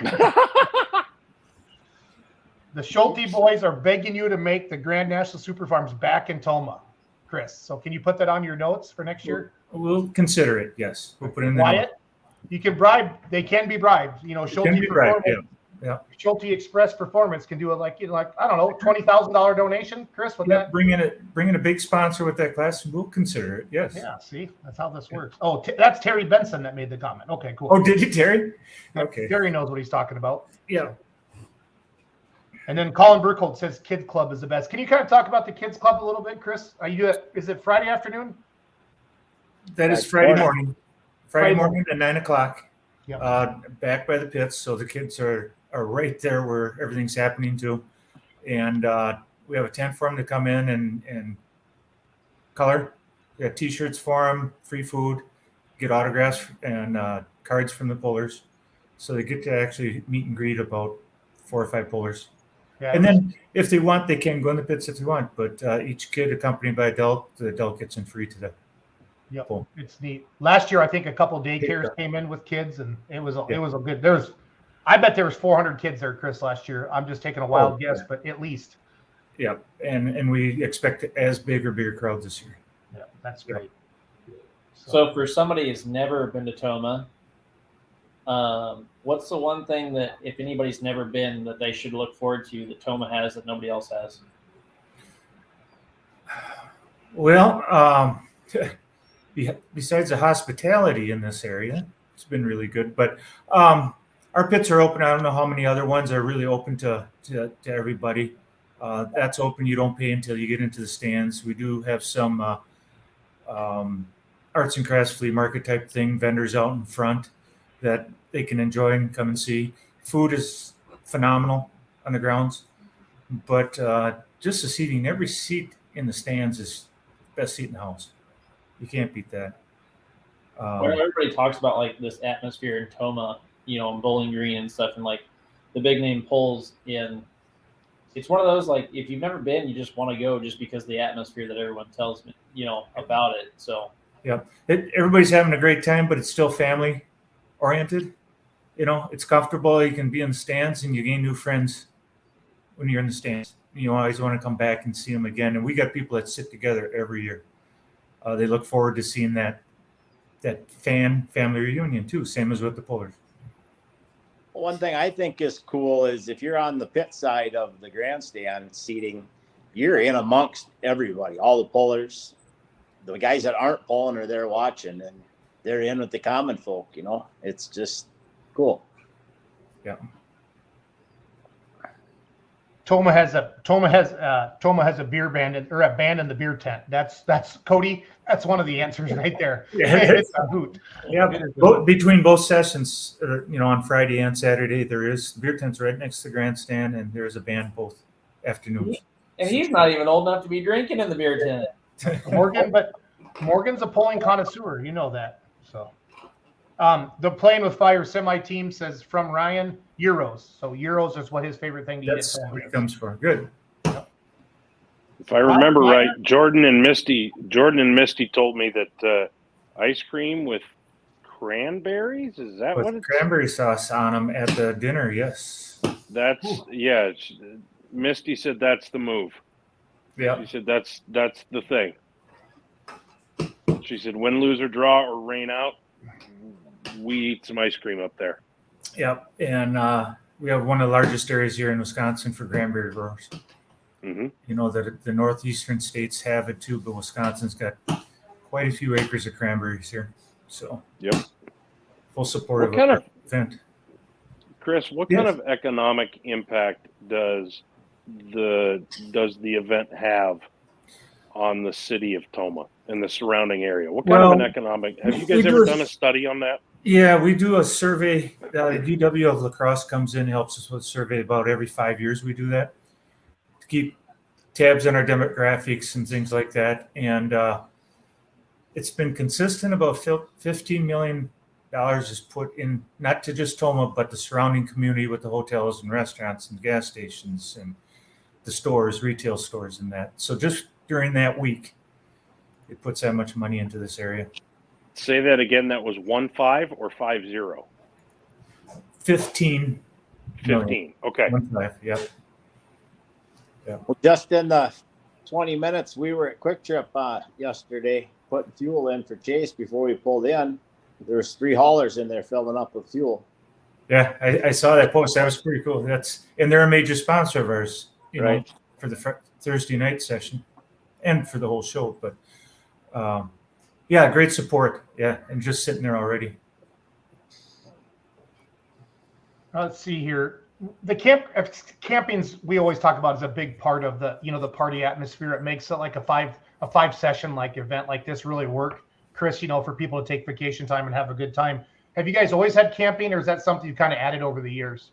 Well, camping we've had for, I bet you 20 years. We used to rent the field across, and we temporarily put power in for the campsites and everything. And about 15 years ago, we bought the field from the local farmer there. We got about 30 acres, maybe more than that, 45 acres, about 600 campsites. What's the craziest thing that you can say on the show that's happened in the campgrounds? I haven't been over there that much, but come on, Schreier, tell us the truth. Tell us the truth. Well, I can't get anybody in trouble for that. or let people know what I do after the poll's over with either. So, but you see the guys; they're all having a good time. You see the guys with the hot tubs and their own portable bar set up. Yep. Yeah. You took me to that one people on the end last year. We did our live interview on your golf cart, and they said they've been coming. I can't believe how many years. And the people, they had T-shirts made. I mean, it was like a legit family reunion, like a fun family reunion. One you'd actually want to go to. So. Yeah. There's groups probably of 15 people at a time that just every year they come. And you're right. It's been years and years. Yeah. The campsites or the campground was the best thing we ever did to get the people together and keep them close to the ground. Bands in the beer tent Friday are Millennial Mayhem and Saturday Entourage. So you're correct. Thank you. Shay doing that. Robert Miner's checking in from Nebraska. He's a first timer ever coming to Tomah. What do you have for food and where's a good place to sit? I'm coming from Niobrara, Nebraska. Did I say that right, Roos or Cody? Niobrara? Theoretically. Yep. Best food. Everything. That's tough. We got everything for food. So he's got to try just about everything that's on the Midway. Best place to sit, well, depends on who you are, but everybody wants to sit at 300-foot mark. Yep. And it doesn't matter which side of the track you're on. So Morgan Schulte mentioned that you do have two grandstands with canopies over the top. Not many places have that canopy, and that really makes a huge difference if you have kiddos and different things like that, especially because that old sun can be warm those afternoon sessions. Yes. Yep. Robert, go back and listen to this when it comes up tomorrow as a podcast. Doug gave some pretty good advice there too about where to sit. Colin Burkholt says the mini donuts; those are his favorite. He doesn't eat those until after he scales the tractor, though. I just want to be clear about that. Yeah. Colin would. Yep. Donuts. Colin's actually sitting in front of the place where they park. Right now, like as we speak. He's got a lawn chair there. How many haulers are there now, Chris? He's waiting for the donuts. I'd say right around 20 to 25, probably. Yeah. I think there was 10 or so. Dave said yesterday the first ones were there at 9 o'clock yesterday. So yeah, we actually had one that came in Saturday. Corsica came in because he broke at Farley, and he called me. He said, "I don't know when I'm going to be back." He said, "But we got to run down to Sonny's, get new motor put in, dyno it, and get it back here." And he didn't figure he'd get here till about Wednesday or Thursday this week, and he rolls in Saturday. I said, "We'll find you a spot." Yep. That's fine. Morgan, they're helping with the new super farm. We don't want to hear it, Morgan, unless you tell us who it is, okay? Because we like to start rumors on the show. Let's see here. Ghost tractors. What's that? Ghost tractors. It's not real till it's it's called Vapor Farm at this Vapor point. Farm. Vapor Farm. Not Camping's Vaporware, still Vapor available. Farm. Camping's still available. Call the office to reserve a spot. Yes. Terry Benson says people stay at 2 bed and breakfasts in my hometown of Hustler for the pull. The only hustler in the U.S. town. There's only one hustler. Huh. Town. Yeah. We're going to research that. We're going to Google that. Charles, can you Google that for us? What am I searching for again? Sorry. The hustler. Is there any other towns named Hustler in any other state other than Wisconsin? Boy, I don't know. We're going to find out. The chauffeur ride to and from the campgrounds. Absolutely. Talk about that a little bit. People don't have to walk. They can jump on the wagons and away they go. So. Yep. We have a shuttle there that runs all day long. So, There That's are Chris two. Schreier. There are two hustlers, one in Wisconsin and one in Mississippi. oh no. There you go, Terry Benson. A little fact check there for you, buddy. Has Chris ever met the Skellen brothers? Anybody who's ever been to Tomah has met the Skellen brothers. Okay? Everybody's in the Skellen brothers. Yeah, they make a point to greet me or come and see me every year. Yeah. Roger Rui says Niobrara. So I don't know, but that doesn't help. Roger, that doesn't help me say it. So I'm gonna keep moving there. You have to do like a little parentheses and a little dash and like sound it out. Amanda Stern, if you have small kids, please. Amen. Protection. Yep. And if not, patronize one of the vendors. There are no less than 20 vendors who will have them on site. I'm sure of it. We have everything from barbecue, burritos, gyros, burgers, and more. Have to come check it out. Wow. And cheese curds. Oh yeah, best cheese curds in the state or the country here probably. Ellsworth has entered the chat. Ellsworth. Well, They may have something to say about this. yeah. I think it's a Chris toss Albert. between Ellsworth and Carr Valley. At least that's what the argument will be. I know who I'll side with, but Yeah. Oh, another vote for Super Farm Grand National next year. Here it comes. Okay, got two of them. Yep. Bring Brenton Rogers checking in. Jason Skillen says, I'll be there tomorrow afternoon. Chris Kellberger says, I'd be there right now if work didn't get in the way. Chris, I think that's a very common theme. That whole real job thing. That really just. So wouldn't we all? Yep. Mm-hmm. Oh, wouldn't we all? Chris, typically or historically, what class is it that the crowd as a general whole goes bonkers for the most?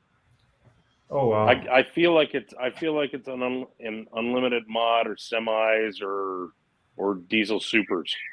Am I on the right track there or no? You know, the minis have come around again. Have they? They used to get in, now they're back around again. The semis usually always hold a crowd at night, you know, Mm-hmm. for the night show. And the unlimiteds have always been that way too. It's a toss up. It really is. But what really brings in the crowd is I'm going to say it, it's the smoker classes because that's where we started too. Yeah. They've got such a big family out there with friends and relatives and the people still making the attempt to farm yet. So, but there you go. That's really hard to say. You know, you put a 4-wheel drive truck there in a session and they've got a great following too. So that's where we have the toughest part is really how do you schedule the classes early in the session or late or at night or during the day. It's just, I think in Tomah, they all have their own crowds, but going back, I'd say the semis, people don't see them all the time. So they really stick for that. Chris, what was it like back in the day having to run 3 tracks? We only did that, I think, 1 year. Maybe There's your answer. It was silly. it went off good. It's just, it was too confusing watching it, you know, for the crowd to keep track of what's going on each track. It's too much. But we have the space to do it, but it just wasn't the right thing to do. So. Brenton Rogers, 2 years ago, Tomah asked Jason for a massive beer money pulling team shirt. Unless I missed it, I'm still waiting on. They're still at the printers, Brenton. They're back ordered, along with the crankshafts for the V8 Pro stocks. They're Charles, they're at the mill. Do I say that right? Yeah, they're on the mill. They're on the mill. Cool. Chris, we're gonna let you go here in a few minutes. I know you're busy, but are there any classes that you try to get out and sneak out and watch, or you just literally have no time for 5 sessions?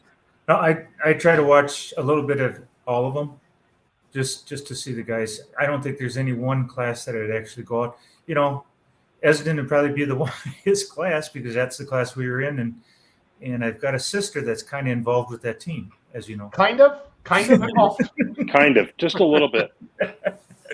When your brother-in-law is Esden Lane, Chris, I think it's more than just kinda. yeah, exactly. So no, that's probably one of my. You know, we started in super stock, so that's the class I usually try to watch the most of, see how those guys are doing yet. Yep. Ryan, I want you to ask your promoter question, and then we've asked Chris the "What would you drive?" question, but that's still fun because not everybody's seen every one of our Chris Schreier interviews. So That's true. So, what's the key to making a Tomah? What's the key to the longevity from a sponsorship or from a promotion or an advertising, or what's the thing that keeps everybody coming back? Well, I would say community support is one thing. You got to get the show put on first. Mm-hmm. But man, reputation of putting on a good show, a quality show, one that the crowd can enjoy. I mean, we've been at this many years and we've had to perfect things too as we go along. It doesn't come that easy, but pick the right classes that'll draw the crowd initially and then just grow from there. But you need that community supporting you because there's a lot of things going on, and then you bring your sponsors in that want to get involved and realize what you can do for them with the crowd that you bring in. Treat the pullers right and they'll always come back. We were a puller and a promoter And if you don't treat that puller right, he has no interest in going to your pull, except he's got to, unless he's running points and things like that. So we try to do that the best we can. It's a hospitality on both sides, whether it's in the stands or in the pits. And I hope we're doing a good job. That's all I can say. All right. So then on the other side of that coin, the easier question for you, I suspect, if you could take anything past or present and go pulling with it for a night and not have to pay for it if you wreck it, what are you taking and where are you pulling it and why? Oh, man. Last time we talked, I'll throw that out, there was a pro stock. But after thinking about that too, we ran smokers and super stock and that. And, if Brett would let me hop in the seat of his tractor, I'd like to at least try that once. As far as where, how about the whole circuit? Chris, you're taking some liberties here, buddy.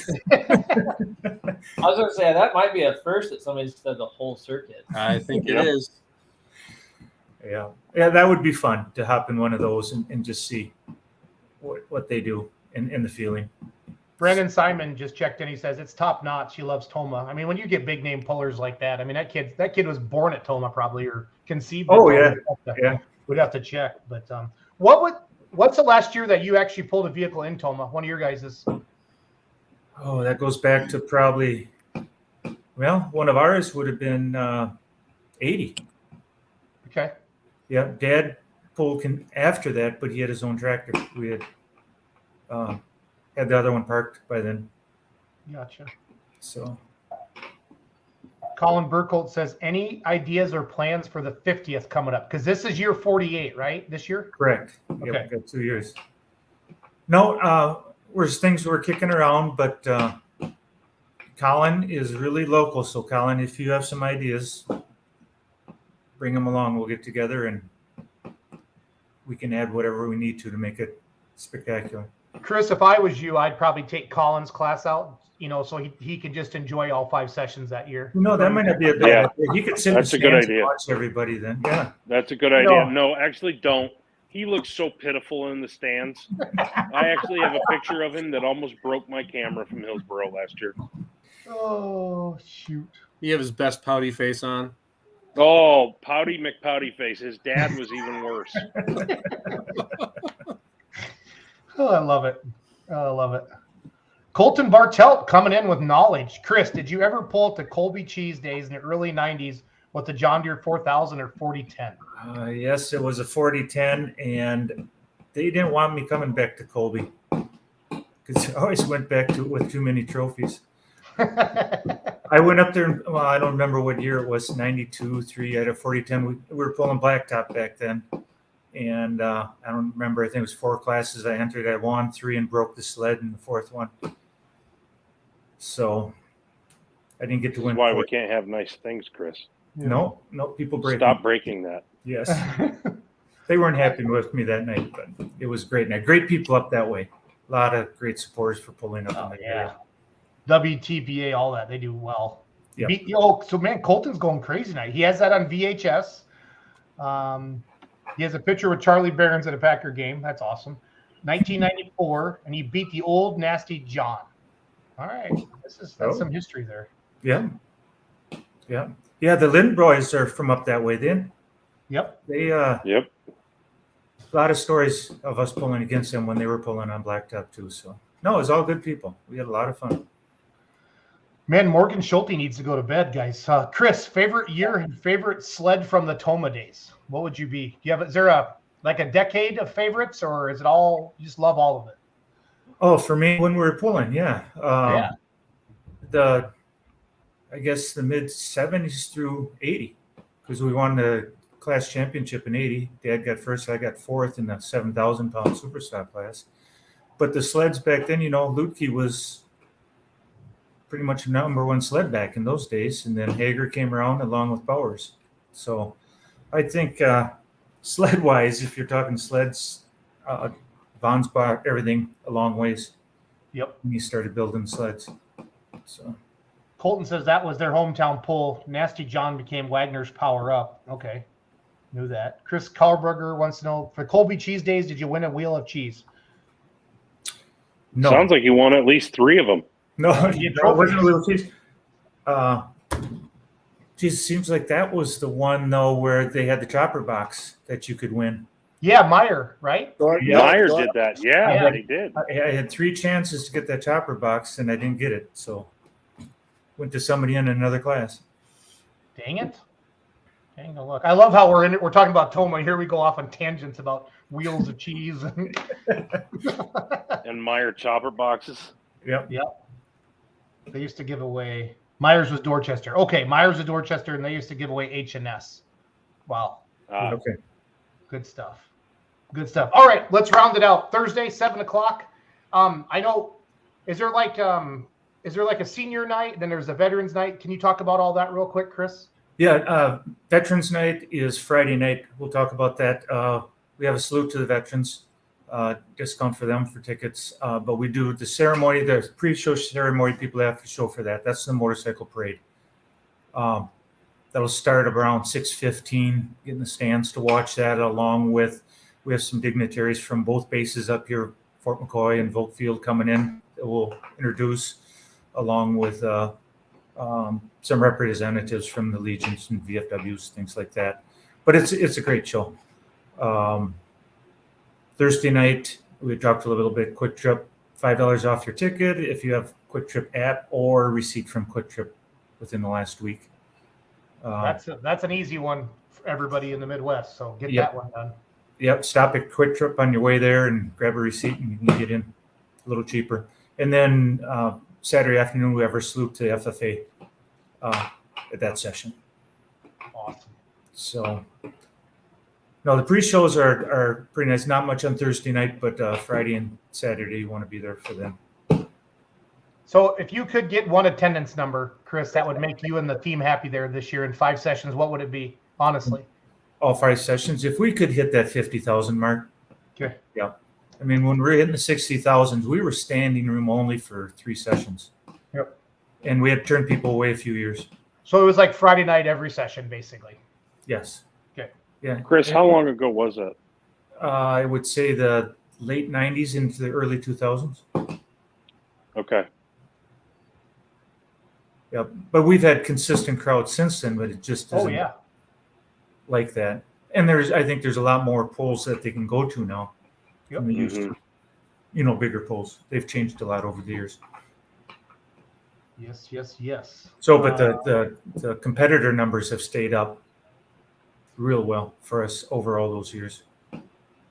So this year, I think we're going to see a record number of them maybe again. People do a lot of crazy stuff to get ready for Tomah with their vehicles. So, cool. Well, Chris, thank you for your time tonight. We know you have a busy week, and I know Doug's coming up tomorrow. We're gonna start doing video stuff, and it's gonna be a great week. Thanks for letting us be part of your event. We'll see you soon. No, I appreciate you doing this. No, we hope to see you guys this weekend. Yeah, thanks, Chris. Yeah, All right. Thanks, Chris. Tomah. Bruce, where are you going this weekend, buddy? One final note on Tomah. For those of you who are already in town or competitors who are in early, any of you who pulled with Mike Linehan or Mike and Ann, as you probably know, we lost Mike fairly recently. I think it was last year. Is that right? Last year, 2 years ago? That sounds right. August. Mike's estate, or Mike and Ann's estate, is crossing the auction block on Thursday.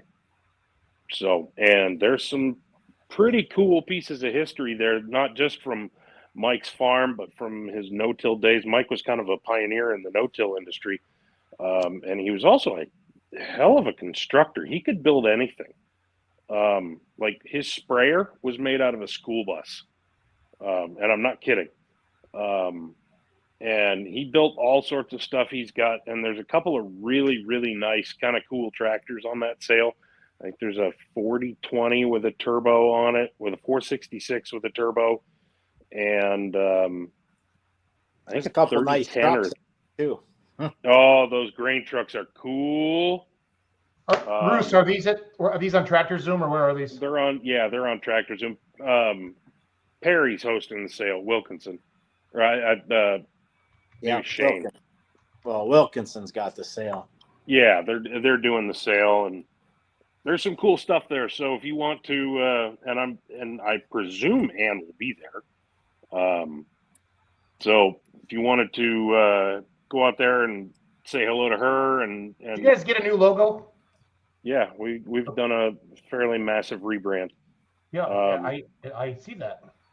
If you want to go out there and see what Mike did to pay the bills, he had quite an operation from the sounds of it. I never had the opportunity to meet him, but the sale's on Thursday, and I can't remember exactly what time it starts, but all the details are on Tractor Zoom or on Wilkinson's auction page. But this weekend, I am headed to Mound City to the Rumble by the Refuge. By the Refuge, yeah. Yeah, Chris is trying a few new things. He's got small block mini rods and 5.0 Pros. Is his pro stock done? I don't believe so. But Cody says no. Stranger things have happened. Yep. He's running 4.1s, 85s, I believe. Yeah, I got a poster. Hold on. Is this the first mini rod pull for Western Series, Doug? No, No, they did Mexico, right? Mexico. Yeah. How did Kevin do with the little red hooker against the minis? They got rained out at Mexico. Okay. Yeah. And then he had a rough. I got a flyer right here. Hold on, Ryan. So, but I talked to Chris tonight, and he says they're sitting pretty. He says the forecast looks good, and I double checked him, and it does. It looks pretty good. Kind of typical Mound City weather. It's going to be warm. Definitely not fat guy approved. So Chris and I will look horrible. Crap! I knew I was wrong. Geezy just texted me. He said he thinks the auction might be Wednesday. Either way, check the website. Hey, shout out to Geezy, second place in Maxville Saturday night. He made a great pass. Yeah, that was an outstanding pass. I don't know where Mike put the pass together to beat him, but because James put a good one down. It ain't easy being Geezy. But Chris is doing what Chris typically does. There's a cover band afterwards, and if I know Chris, it'll be a pretty good one. Maybe we can get him liquored up enough to get him on mic and sing, which could be amazing or it could be awful, depending on. It could be awfully amazing. It could be all of those things. But they do have camping on site. It is dry, no hookups, no electric. But $20, move in, you're there all weekend. That does not count your admission band, as far as I know. So, but if you need hookups and all that kind of good stuff, I think it's 10 miles west. Big Lake still got lots of spots available. He told me, so they're looking forward to a good show. It'll be. Well, I hope they have good weather, because last year they watched. Did they turn Tomah on the big screen last year?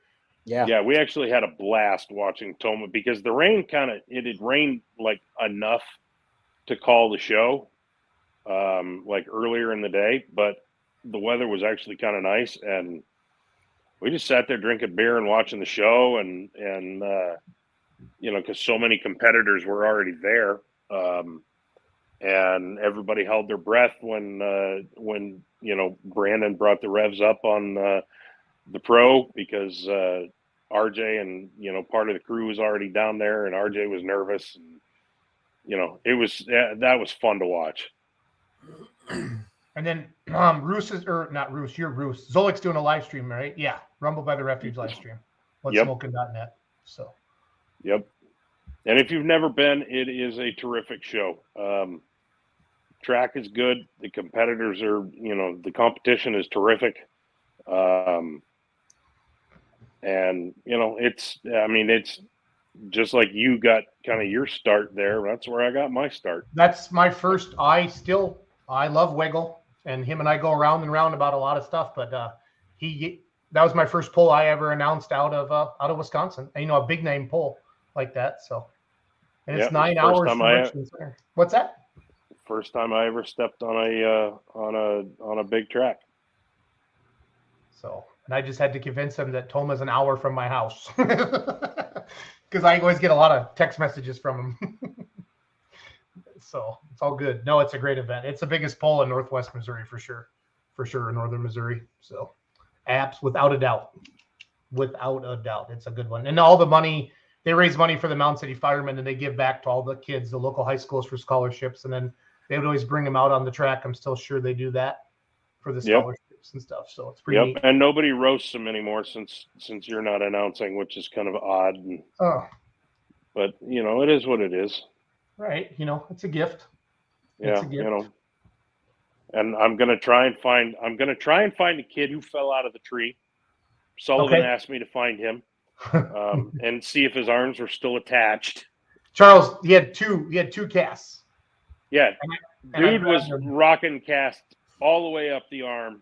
And I grabbed him. Both arms. It was funny. Ruth got a picture with him and me, and I'll have to find that. I'll have to go through Facebook. I know we did that. And his truck or his cast was wrapped the color of the corn burner. So we got Jason down there, and he signed the casts, and it was and he became kind of a good luck charm for him because I think Jason had a top 5 finish at least one of those nights. But that kid had everybody in the audience falling out of the stands. They were laughing so hard. This kid was the ultimate, wordsmith. This kid will write books, and you will see him on the silver screen someday. I guarantee it. But this kid had probably a 5-minute story about how he fell out of a tree and he broke both arms, and how his mom was so pissed, and how she yelled at his dad because dad, was supposed to have told him not to be out after dark climbing trees. And it was, I still don't know how you kept a straight face. I would have dropped the mic and just started crying laughing. It was a good time. Where were you last weekend, Ryan? At home and at a hospital. Okay. Sorry to hear that. Is your father-in-law, is it getting bad? Yeah, we're starting to run into some issues, yeah. Okay. Dehydration was we got home at about 1:15 last night. Okay. So chemo apparently takes a lot out of your system as far as fluids go. And I don't know if they changed something or not, but because he gets chemo midweek and then he gets fluids on Friday. And he did all of those things, but on Saturday and Sunday, his blood pressure was dropping like a rock, and he passed out a couple of times, and the doctor said, get to the ER pronto. And so they fed him full of fluids and sent him home. And when we put him in the car, it was Happy Father's Day. Sorry you had to spend it like this. We didn't want to spend it this way either. Right. But he's still plucking away. He's still got some fight left in him. Good. Speaking of fights, Kristen Stranley's doing better. It was really, really scary a couple weeks ago. John's wife, the Thunder Chicken. No, Chicken on a Chain. Mini Rod. Chicken on a Chain. Badger State announcer as well. He's on our Badger State show. It was at 7 on Monday nights, and I was really, really, really, really, really worried.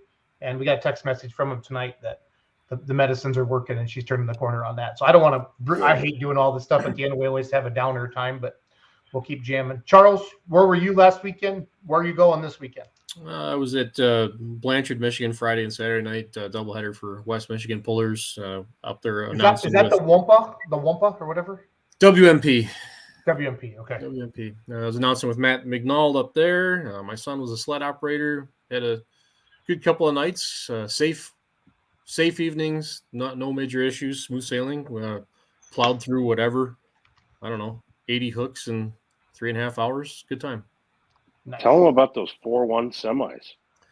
Yeah, it had been hot semi in prior years in West Michigan. They finally agreed to go 4.1, and Tim Camps had a new engine in his new Common Rail C15 that he built himself after grenading an engine at Onaway for that Canadian uphill semi race Memorial Day weekend, and with a 4.1 Charger on his dyno, it makes 2,700 horse and 5,100 pound-feet of torque, and it used all of it against a Class 8 sled. It was impressive. That's awesome. That is awesome. Cody, I feel like you were out and about in the outlaw land. It looked like a little bit. Yes, sir. I was.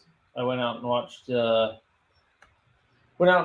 Arlington on Saturday night. Got to see a couple first with Lane Paulson making his debut with Life in the Fast Lane 4.1s, and got to see a light mod 4.1 compete with Wes Severs too.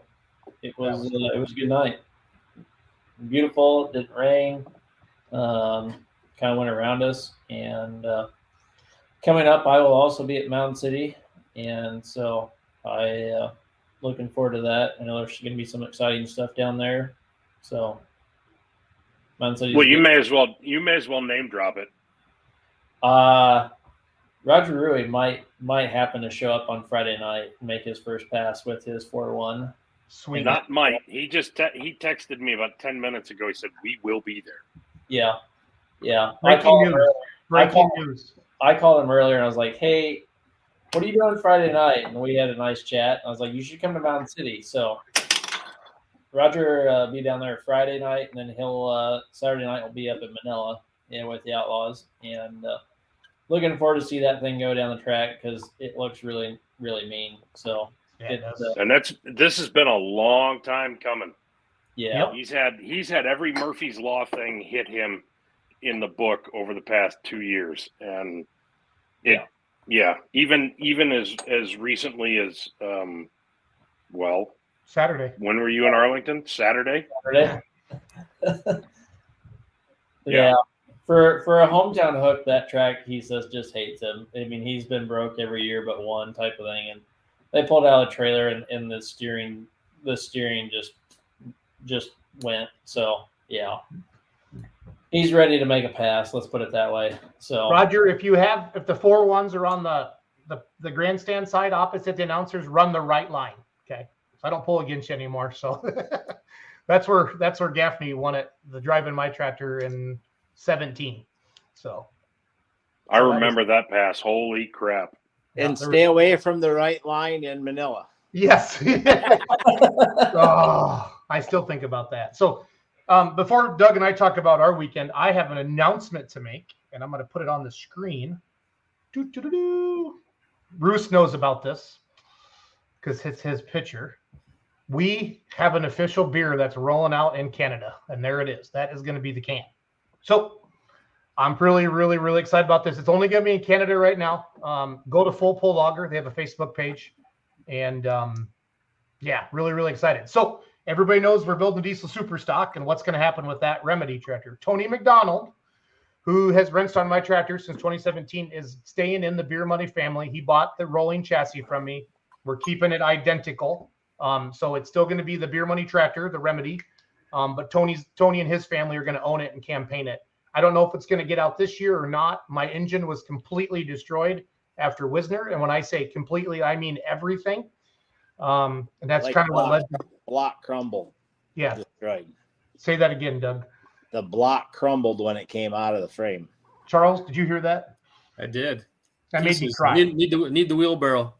Yep, need the wheelbarrow. So Tony and I've been, when Tony told me that, and Roos knows how much I love diesel supers. I grew up with them, and Tony's getting a lot of crap why I'd want a diesel super, and Tony's just like, listen, he grew up around them, and his dad had one, and it's just so Doug Meisinger, we're supposed to have a chassis this winter, and then based upon the fundage, which is money, it depends how fast the rest of it will be done, but we are going diesel super. But the Remedy, as you see on the screen, will look just like it is. Tony's a lot better driver than me, so he'll probably have a little bit more luck. We know that's a good chassis, and it's a good piece, and he's excited to get it. His daughter's 16, so I know there's some chatter about that as well. But really excited that the tractor's, he's the only person I'll let it stay the Remedy like it is, because of he's one of my best friends and has done a lot for me over the years, and excited to keep it. Doug and I love this tractor a lot. We love the looks of it. It's sharp, as you can see in this picture. and we hate seeing it go, but it's just time, and we want to do something else, and we really want to grow the diesel super stock class between the NTPA and the Outlaws, and having Doug Meisinger build it and haul it around and work on it for us. I don't know of a better person that could do that for us and take care of it, and he's going to drive it a lot too, because I want to see it do well, and just really, really excited for that. So excited about Full Pull Lager. We have a lot of Canadian fans up there that follow the Beer Money Pulling team and love truck and tractor pulling in general. So I'm super excited for that. So Roos, thank you for the picture. It's beautiful. And yeah, I'm just pretty jacked about that. And I'm really excited that Tony, we finalized our agreement on Thursday. And so we wanted to announce it. I was going to make a big post this weekend, but there's still a lot of people watching the show. So I thought, what the heck? We'll roll it out now. Full Pull. Do we know if that label is final? It is. Like, is it in production? Yeah. Jason's got a picture of the can. What happened? Rats. Huh? What happened? Oh, I was just going to make a helpful suggestion of an edit. Maybe move the Kraft logo that's down on the bottom right-hand corner. Maybe reposition that. Maybe a little bit to the left over a black banner that just because. Yeah. On the can, I'll get you a picture of the can and it'll make sense when you see it on the can. Does that make sense? No, I was just. I know it was more. It was more the inside joke for the rest of you because that banner is a joke. Well, the guy that owns it's a joke. But, yeah. And if you want to go figure out who it is, you can go back and look at 2022 photos. Yeah. Don't waste too much time. Yeah, it's going to be okay. Loser. Yeah, I thought about it. It's blurred out enough, Ryan, and it looked good on the can, so it's all good. No, I know. And I knew that going into it. I knew that when I handed over the photo.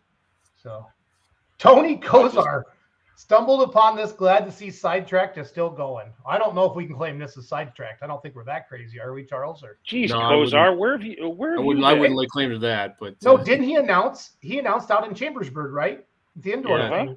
Yeah, Keystone. Yep. Yeah, Keystone. Yeah. Come on, Kozar. You knew this was up and running.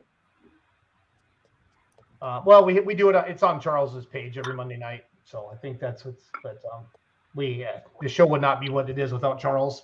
And then so Full Pull Bets is rebranding as Full Pull. The soft launch is going to be at Tomah. You're not going to see much on it on social media and any of the Full Pull stuff. You're going to see a lot of it on Beer Money. Doug and I, well, you guys have all seen the app. You saw it this weekend. Doug, you picked 3 winners Saturday night. Yeah. So they just want to roll it out, guys, at Tomah. There's just going to be a bunch of parlays, like free, like when FanDuel's rolled out, guys. Like, what did he say? Is it if you pick the 6 winners, you can win like $5,000? What did he say? Doug? Yep. So there's going to be a trailer up there, the Full Pull Bets trailer. It's going to be with Full Pull. I keep saying Full Pull Bets, the Full Pull trailer. The app, they really changed their mindset on it. The app is going to be very not just for the wagering part of it. It's going to be for all of pulling. Dan Myers, like the puller history, it's going to be an encyclopedia for apps for all the pulling associations. Basically, it's pretty slick. And I think it's getting released. Becomes available Wednesday. Yes, that's knowledgeable. So you can buy or download the app on Wednesday. Yep. So Mike Hathaway is the one doing it. He said production starts the last week of June, Ryan. So on the cans. So on that for the Full Pull Lager. But anyway, for those of you going to Tomah, pay attention. Stop by the Full Pull trailer. There's going to be like college game day type interviews before each session. I'm going to be helping Friday when I'm around. Saturday, I'm going to be in Manila, Iowa on the microphone. Thursday, I'm going to be at St. Louis at USA Mortgage doing my real job. Doug, tell them about our weekend. We had an interesting weekend. Get to the office today to find out that my sound is terrible on my video. So that was my low light of the weekend. But we were in Hutch. Awesome show Friday night. I would hardly say there was a place to sit. They had that big grandstand and 9 portable bleachers were full, plus people standing all over. little bit of excitement. Like Jason said, Roger Peterson had a fire. Julia Ray ate a valve, took a turbo, took a motor. Ouch. 3 hours, Charles. They had it replaced Saturday. 3 hours. I know he's got spare motors, but that still hurts. It was awesome. And Nikki's Nightmare had an oil leak at the starting line, and it was smoking. And by the time he got to 320 feet, there was a 20-foot-ball fire come out of the front of the truck. It was wow. They said it took 3 hours to clean all the oil off the truck on Saturday. Oof. And unfortunately, it happened again on Saturday night. It was Really? Yep. It was wild. How many semis were there? 6. 6 to start with. And then we lost Islands Saturday night. They broke Friday night. They won Friday night, but they broke something. Pat did. So Colin Ross did a Colin Ross. that thing is stupid. That thing is stupid. I think he's announced his intentions for the year. So I think Saturday night was 389 or something. 394. Jeez. He backed out of it. Literally, he just pulled back and let her roll. Now, when you talk to Colin, and he texted me today, I texted him some video. He did have early hooks in both classes, and we do know the Hutch track is better than it was last year, but it's not a power track by any stretch of the imagination. That Fairboard brought in some black dirt in the last 10 years, mixed it for their motocross track. It got mixed into the good clay. So Ricky and all of them have been beating their heads against the wall to try to do that. But that's why if you see the pro stock distances, just go back and back and back. The rest of the early hooks were advantage. So Friday night, who went out first? Kent Payne drove Mike Beck's tractor. Yep. And then Travis went, had a good pass, and then the sled broke. So then the red sled left the chat for the whole night, and the brand new one, something with one of the things, but it'll be at Tomah because Doug talked to Bowers and all them, and so then we ran the rest of the show with the one sled, and then when they reset, he came back out. Colin just freaking 370 something out there. That thing, I stood at 100 foot on Saturday night, Charles, and it sounds like a goddamn dragster. It's insane.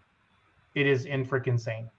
So, but you know, Travis, the wick got turned back up in Ringo, Iowa. I guarantee it heading to Tomah. So, yeah. I think Travis. It looked based on the numbers for Saturday like he was spinning the screw out a little more. Yeah.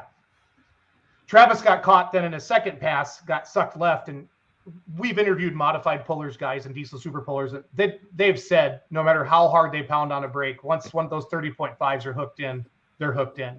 And it got him off to the left, and you saw his front end was all bowed out. I love Tyler Slaw's comment. My favorite part was letting him out at 394, and they're like, "Nah, no need to reset the sled."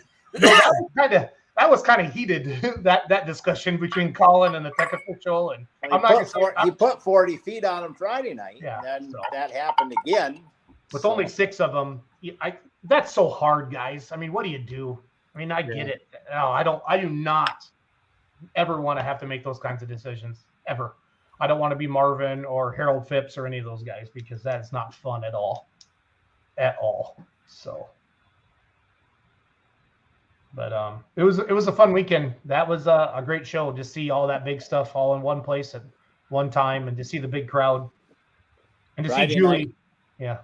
Friday night, Islands put a big pass down in the semi class, and then Lonnie Saylor said enough's enough and did about a 380 pass on Saturday night. So good for him. He was pretty frustrated with himself on as he was leaving Pullers Championship. So, no, that's Colton Lonnie, his dad. Oh, my the fault. 63. Yes, you're right. He's got that you're cool right. 63 with the door needle pulled nose. up. Yeah.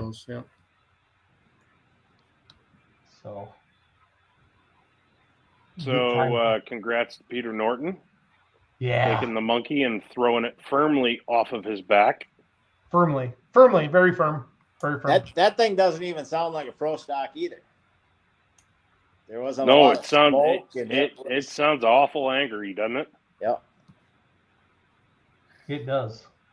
At first, I thought maybe he needed a new water valve, a new Simpson valve, because man, that thing just did not want to clear up when he made his passes in Farley, and then good things happened again this weekend. So Here's to you, buddy. He was very, very happy. As he should be. And by the way, happy birthday to his lovely wife, Christine. Here's Collins Pass Saturday night. Just listen to this thing. Now, the winner of each class, folks, we're going to bring down here in the grass in front of the announcer stand, and Jason's going to talk to them so you can see what they look like without a helmet on.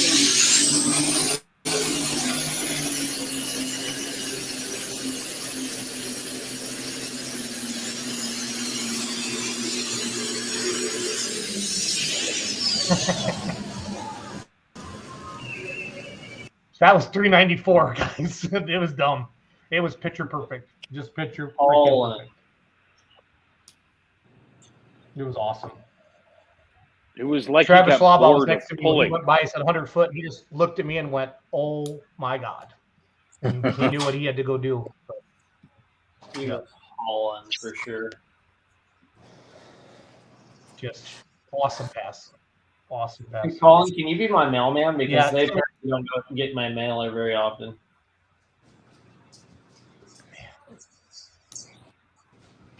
And his brother-in-law won. I'd be interested in knowing what his wheel speed or what his ground speed was.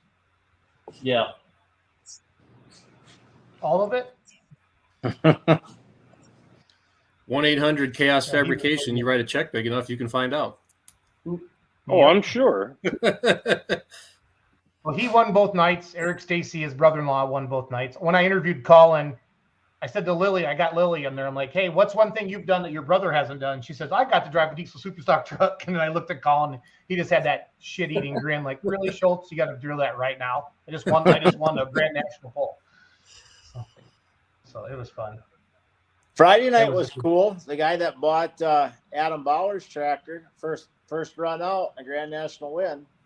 Troy Arndt, Good for back him. in black diesel superstock puller. I didn't put it together until I was reading the results, and I went down like, "You're Troy." He's like, "Yeah, Jason." I'm like, "I know, but you went from diesel super to mini.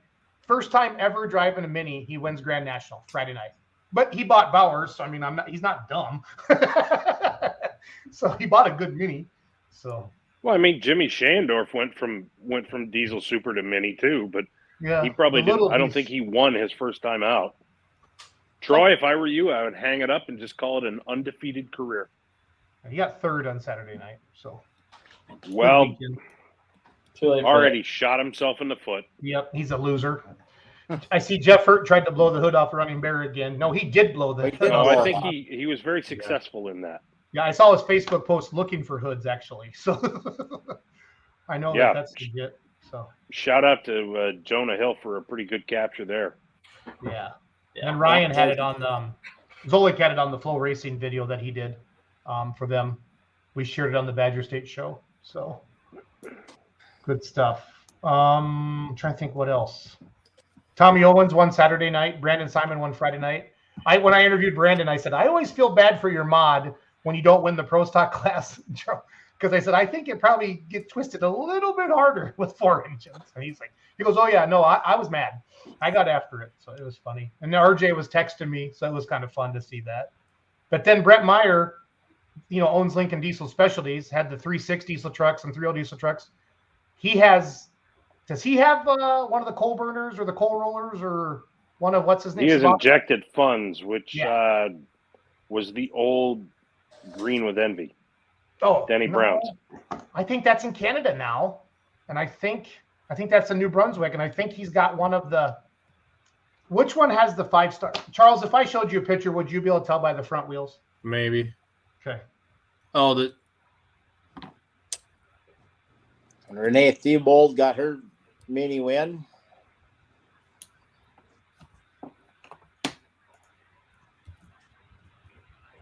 How'd the boys do? They had a little rough ride on Saturday night. I can't remember what they did on Friday night. Yeah, Grant was mad. He didn't even want to come up to the announcer stand. I talked to him. I said, dude, you're going to be okay, buddy. Did he run the 2-wheeler or did he run the mini? Mini. Mason's going to run the 2-wheeler, and Grant runs the mini. He got Rookie of the Year last year in NTPA. So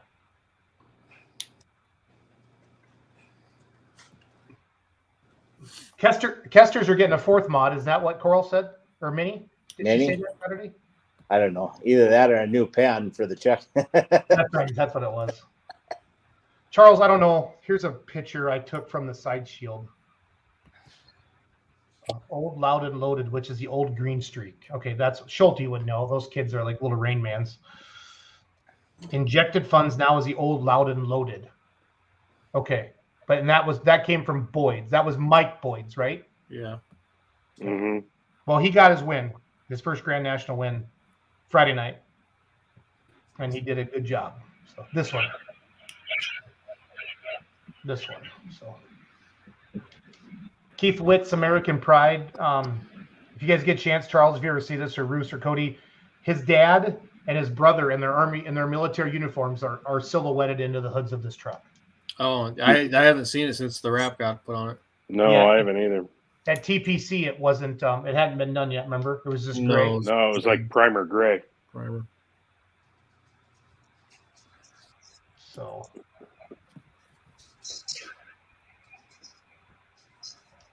so we got Doug and I sat down with Les Corporal, got an interview with him. I hope was the sound screwed up for that too, Doug? Some. That was really interesting, Charles. I thought of you the whole time. Oh, I'm sure that he was a bunch of nerding going on. Yeah. Yes. He's related to the Bantners. I had no idea. That's where Modern Machine came from. Yep. Modern Motorsports or whatever he calls it. It was all in the interview. So. Yeah, I spent a little time hanging out in their pit area at the Enderley last fall, and it was I just sat there and listened. It's the old Green Line Express. Look at the lineage of that. So it went from was it Borson, right, or Boyson? Yeah. Yes. Well, I think it was Boyd Borson back to Boyd, then Simon, then Meyer. Do you think those John Deere Pro Stock guys get together at Christmas and just put names of tractors and hats and just say who's taking what out this season? Yeah. That's awesome. And which Green Line? Colin, whatever one's not still in a shed in West Michigan. Oh, and there it is. I'm not even going to say anything, so it's all good. Plausible deniability. So this is Trav's pass on Friday night. Charles is correct. Terry Benson said so. Trav got sucked off to the left. We have video of it, and just he couldn't bring it back. He let out of it, and it was under a full head of steam. And you see what happens here. So there's the crowd Friday night. That's CJ. What did he say? Was that a gasket, or what did he say, Charles or Doug? I don't remember. I talked to Chase. There's Roger Peterson's tractor, guys. That just sucks. That thing. He had such bad luck at Hutch. Clint Mittens. I don't think Rock Valley liked him, or he didn't. I don't think he liked Rock Valley last year either. Didn't he hurt it at Rockwell too, Ryan? No, maybe he won it. He won Rockwell. Maybe. I think so. So everybody's like, "Oh, Mettings are mad at the Outlaws." No, Mettings are pulling into class the Outlaws don't have now, and I've had to explain that to like 1,000 people. Yeah, they left the Louisville setup on.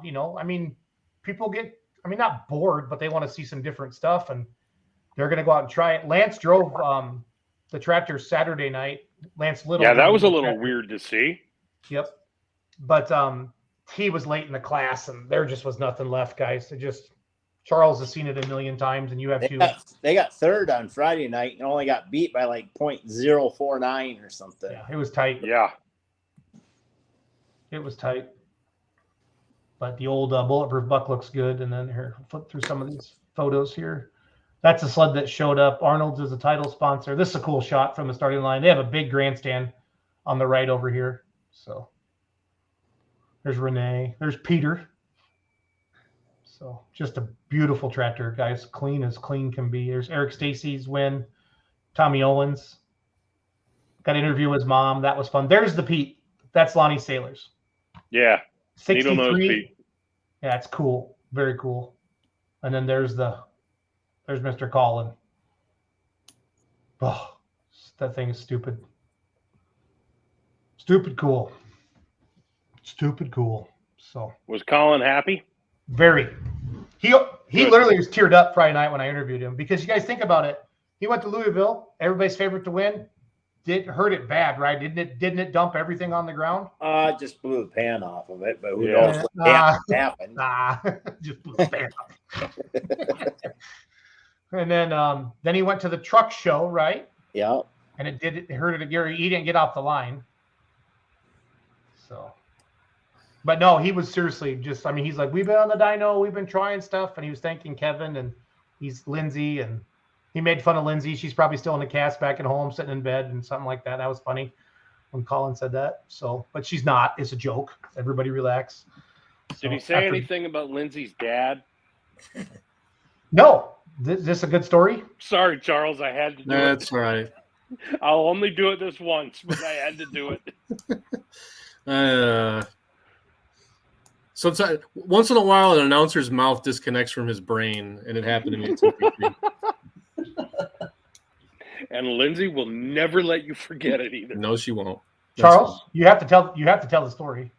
I referred to Kevin as her dad at one point. I don't even know why I said it, but I did. Oh, we've all done stupid stuff like that, Charles. Yeah. That's all right. I'll own it. It was brain fart moment. That's funny, though. I like it. That's super funny. So it's a connection you have with Lindsay that nobody else has. Yeah. Aww.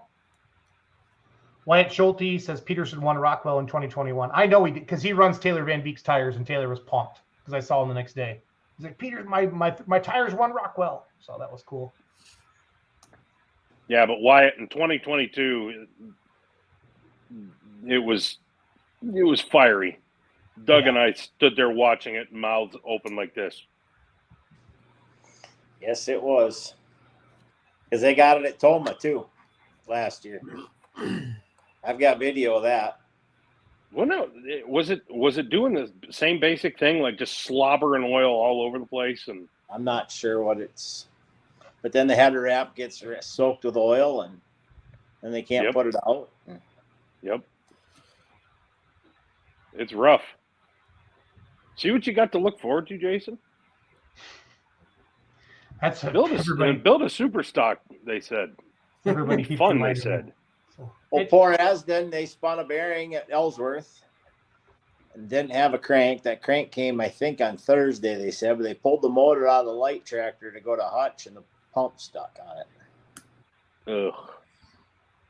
Chewed the clutch up trying to get it to light, and then when it did light, it stuck. Yep. And the filter was full of metal again, so but they got her back together. Yep. Oh, okay. Charles, Ryan, and Cody, I got this picture, and I literally thought of you guys. I'm pretty proud of this one. I don't know if I should be nervous or concerned or. Cody, come on. We've been through a lot, buddy.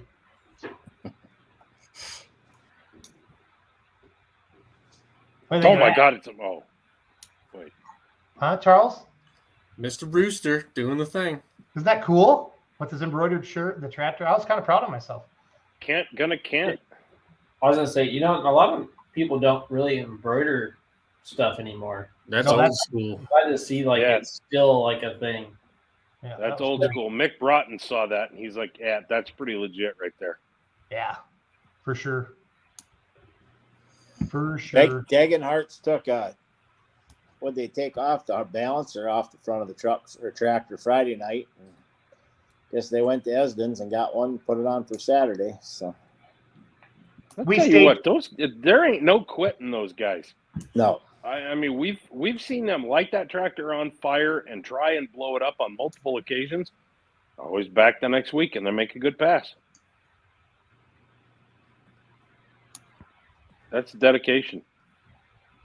I think Rose just chewed a couple motors up Friday night on the second pass after they reset. They reset the sled, or did they? No, Jeff went 339, turned it down, and then they came back at the end, and then it was hot. Like they pulled it on the track, started it, Charles, and then as soon as he was off the throttle, I think he was turning it off before he even was out of the throttle.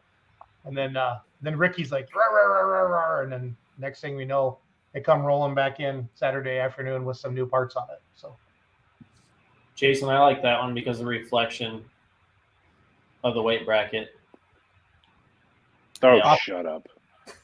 Why do you got to be like that, Cody? No, I legit like. No, this has nothing to do with you. I've been on Ryan for 2 years to get a reflection shot, and here Jason comes in with a reflection shot. Off the fuel tank or the water tank? Absolutely. Well, I mean, that's an iPhone there. It's pretty fancy, guys. I push a little button, you know. So I just went through the pits and got as much stuff as I could to let everybody know there was some pretty cool stuff there. There's Doug Borch. We staged this photo. Him actually working on the bull wagon pro stock of Mettings. No, yeah, bull. You're right, bull wagon. Good for you for finding the 0.5 lens. It will serve you well. I'm sure Cody took my phone from me and set it up for me. I'm almost positive of that. So. No, it's actually a dot that comes stock on the phone. No, but I think he did it for me. He told me about it. So. I just have a deal of like pushing people past their limits, you know. There's a reason I've given Charles and Ryan and everybody else that's interested in it, kind of pushing them outside their comfort zone. Yes, Cody hears the sound of one hand clapping. Yeah. I don't know. I'm like, it makes it fun. Like there's some. You just wait. You just wait. We're gonna have a meeting, and then we're gonna give you a challenge. I was proud of There's this another one. reflection shot. No, I purposely did this one. No, I think of you, my photographer buddies, because I want someday Charles to make a post about my photography like he does Allie. I just want like Jason Schultz, you know, legendary. How would Charles do this? It would be good. All I'm gonna say is you better do some work because right now you're getting your ass kicked by a girl. And spoiler alert, you always will because Charles is not your daddy. It would be weird if he was. This is where somebody needs to chime in. Who's your daddy? Who's your daddy?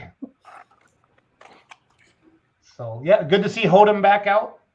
Fully loaded light super. A first and a third, right? Up there in Mackville. Somebody said that is the same as HD, so it should be pretty mean. Good deal. Okay, Charles, I want to go to bed, but what's your biggest? We're June 19th. What's your biggest like so far in this young season? Anything jumped out at you, or is it still pretty? You're just kind of keeping your eyes because you're our thinker guy. I've been impressed with the crowds. Everywhere I've gone, doesn't matter the size of the show, numbers are up. Really been impressed that people are turning out. I've been here. I hope it stays because it's good for the sport, guys. Yep. And that doesn't just apply to the pulling side. It's the drag races have been that way too. Okay, good. Good. Anybody else got anything? Bruce, Cody, Dougie? Mark Ulmer put Eleanor in the booth with the girls again at Arlington. I saw that. And in other news, water is wet. Oh, shoot. Yeah, pretty much. I just feel bad for everybody else in that class. Yes, 1,000%. The day that somebody figures out how to beat them, how to beat the weapon or Eleanor, either one, whichever one Mark's feeling on that particular day. Oh, dear Lord, you captured lightning in a bottle. You better start selling it. Yeah. That's all I got to say. Enjoy it because he's going back to the lab. I guarantee it. And he'll start turning. Yeah, he'll find his 10mm sockets and he will whoop your ass the next week. Well, last year was Manila. No, 2 years ago. That was 2 years ago. No, that was 2 years. Easy. Yep. Maybe 3. It was 2. 2 years ago. Was it? Yep, it was 21. Yep. And so he because it was no, Ryan's right. It was 3 years ago. It was 3 years. It was because it was one of the biggest crowds that I had seen during COVID. Yep. To that point. And that's when they shoved all the dirt off, and I never thought I'd have to shoot over a dirt pile. But that was the year they shoved all the dirt off, and we had to shoot through that, and it was like You know, they took the dozer blade and rocked it all the way sideways, and then like V-rip channels in there to get dry dirt, and probably one of the only like tracks that would actually agree to do that. But yeah, no, he put it in the booth of the girls, as Dan would say. That was the pull that there was no rain on the radar, but it just kept raining, right? Just enough to mess everything up. Yeah. Yep. Yeah. And the crowd said, F you, we're not going anywhere. We need another beer. And they stayed, and they drank the beer truck dry. Yep. And they just about drank the backup beer truck dry because there was a backup. I like it. And you folks, if you're in central Iowa and you're not able to, you know, and you're looking for a pull that's an hour and a half away, go to Manila. Yeah, Manila, Iowa, Saturday. That show does not disappoint. It's a terrific show. The track is stupid good. The turnout is always good. Not the right side. Not the right side. Well, yes, there's that. But they do a killer job, and that also is another one of those shows that funds a fire department, if I'm not mistaken, right? Yep. So, I mean, there's a few fire departments in the state of Iowa that always, despite their size, they have just the absolute state-of-the-art equipment, even though, you know, they're out in the middle of nowhere and they're not necessarily, you know, completely funded by tax dollars. This is how they do it. Like this, you know, I mean, what they do makes a real, you know, life-saving impact. Well, it's 11:30 at Charles's house. He's got a real job to go do tomorrow. I'm going to play the Mackville Nationals winner video, and then I'm going to turn it off. So thank you guys. Can I say one more thing? Yeah. Hey, polling organizations, and I'm only going to say this once. We're not going to get into a conversation about it. There are times where you need to prioritize the safety of your competitors and attendees over the show. Yeah. Take that to heart if you need to. Well, we're going to talk about that another night. But great show, guys. Yeah, we can. Thank you. Thank you for everybody. Take care. Later. See ya.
And the throttle, let her sting, let her rip.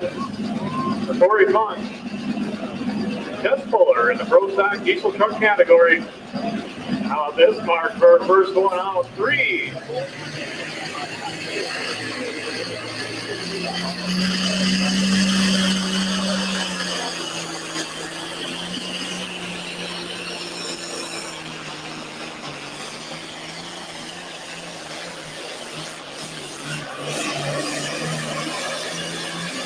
How about that, John Deere fans? Backfill, put it together. Oh, the veteran of the class rides the clutch out, dumps it, and sets sail. Well, there's a good look on the full racing board of Don Slama, and there it is, the whole shot. Nice and smooth, nice and steady.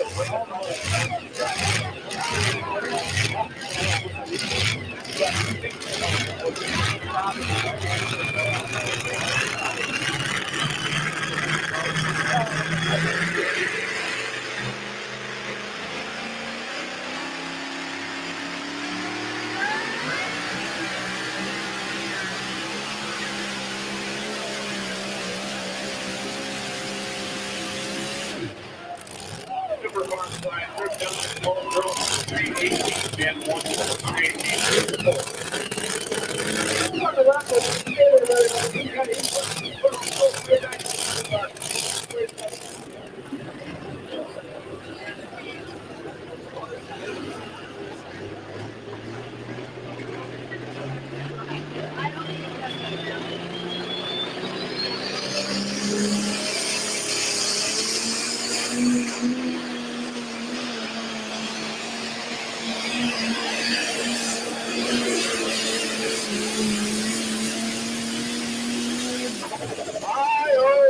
Blue fans, you got a smile on your face.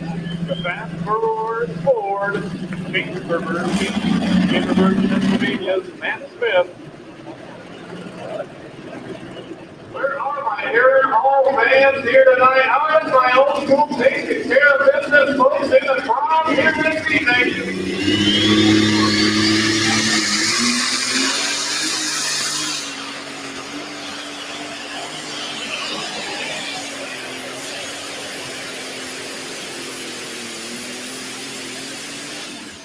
Stand up and be counted. How about that pass right there? Put your hands together, folks.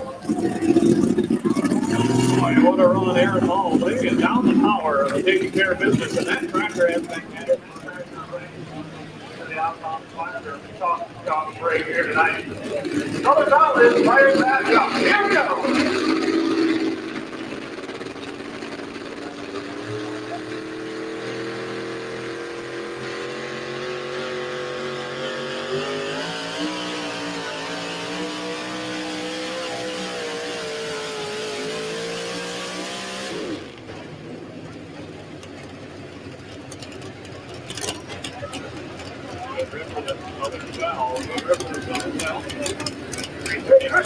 Yeah, go ahead. What do you find off track tonight?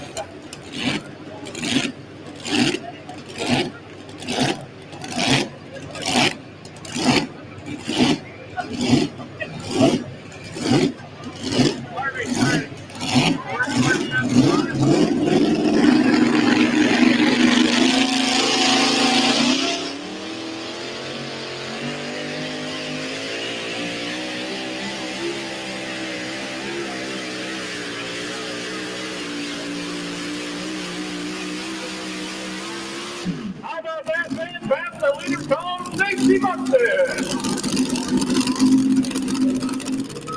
Here is your Wentworth, Maple Park, Illinois. Go White Sox.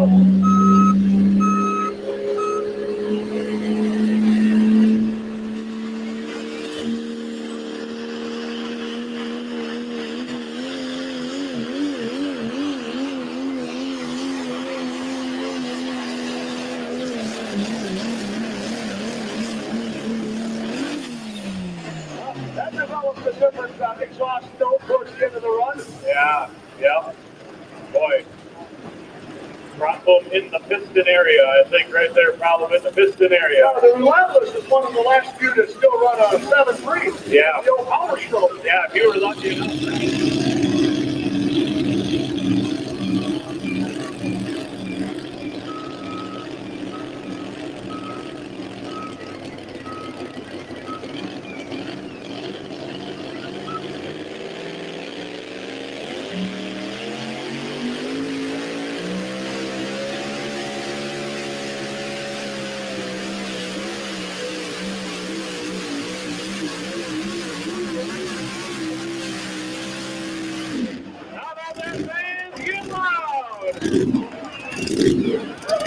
Raising the roof on Saturday night, hot and nasty.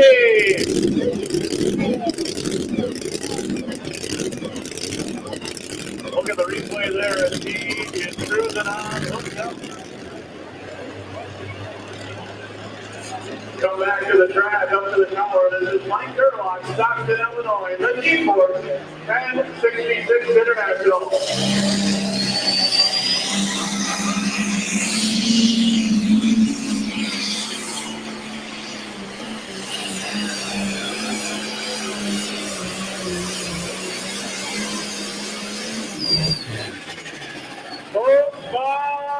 Oh my, can he do it? Can he do it? And thank you to the folks at ProRacing.com once again. They're getting exclusive coverage from the Pro Pulling League Winners Circle on ProRacing.com. Hey, this little people out here tonight, help me out, make some noise!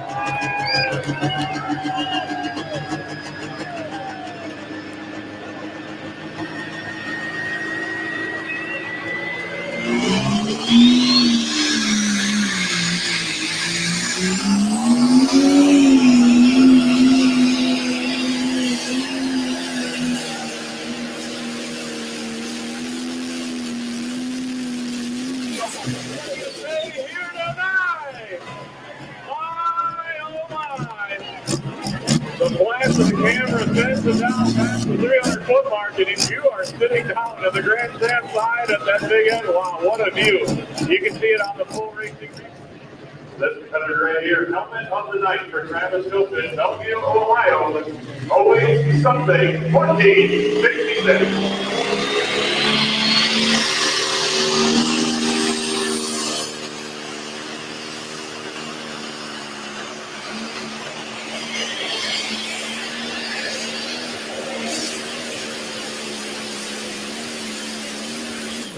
Red fans once again stand up, be loud. My, oh my, what a picture perfect pass. Hopefully that you had your Snapchat ready for that one. It was wheels up and set sail. Always something. Here we go. Jeff Hurt, Northwest Ohio, will run it there.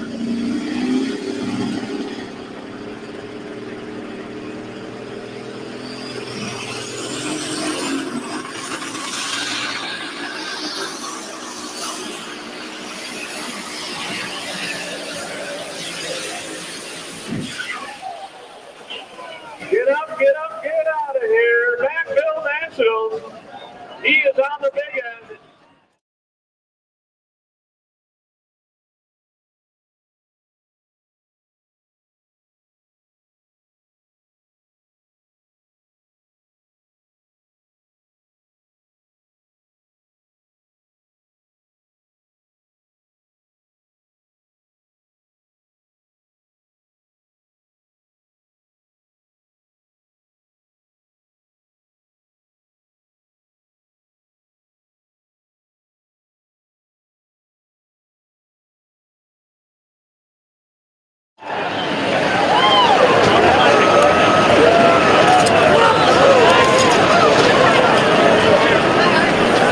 How about Backville Nationals? We do it. How about an oh shoot? My oh my. Or the Coles to the running bear. Take a look at the replay right there. It went right there. And boy, I don't know if the folks can run that back for us. The full race they got one more time, but right there on the replay, at the end, it was all on the line. Punish it. The tractor, a lot of boosts, 4 up to 4 turbochargers and 3 pressure stages, and you kind of felt that one. Common Motors, huge, coming your way.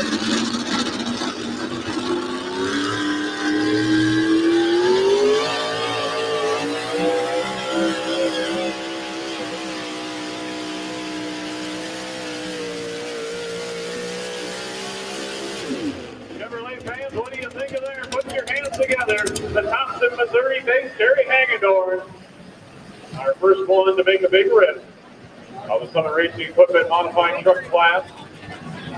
It has safety pointed out.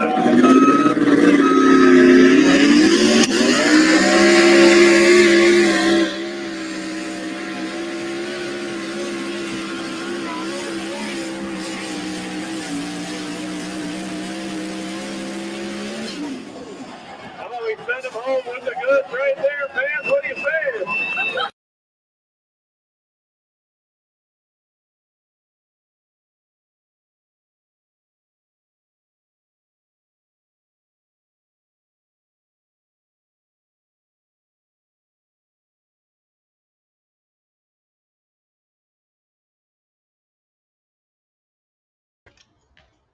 Good night, everybody. Thanks for watching our shows every Monday night, Tuesday night. So Monday nights, 7 o'clock, we do Badger State Tractor Pullers Down and Dirty.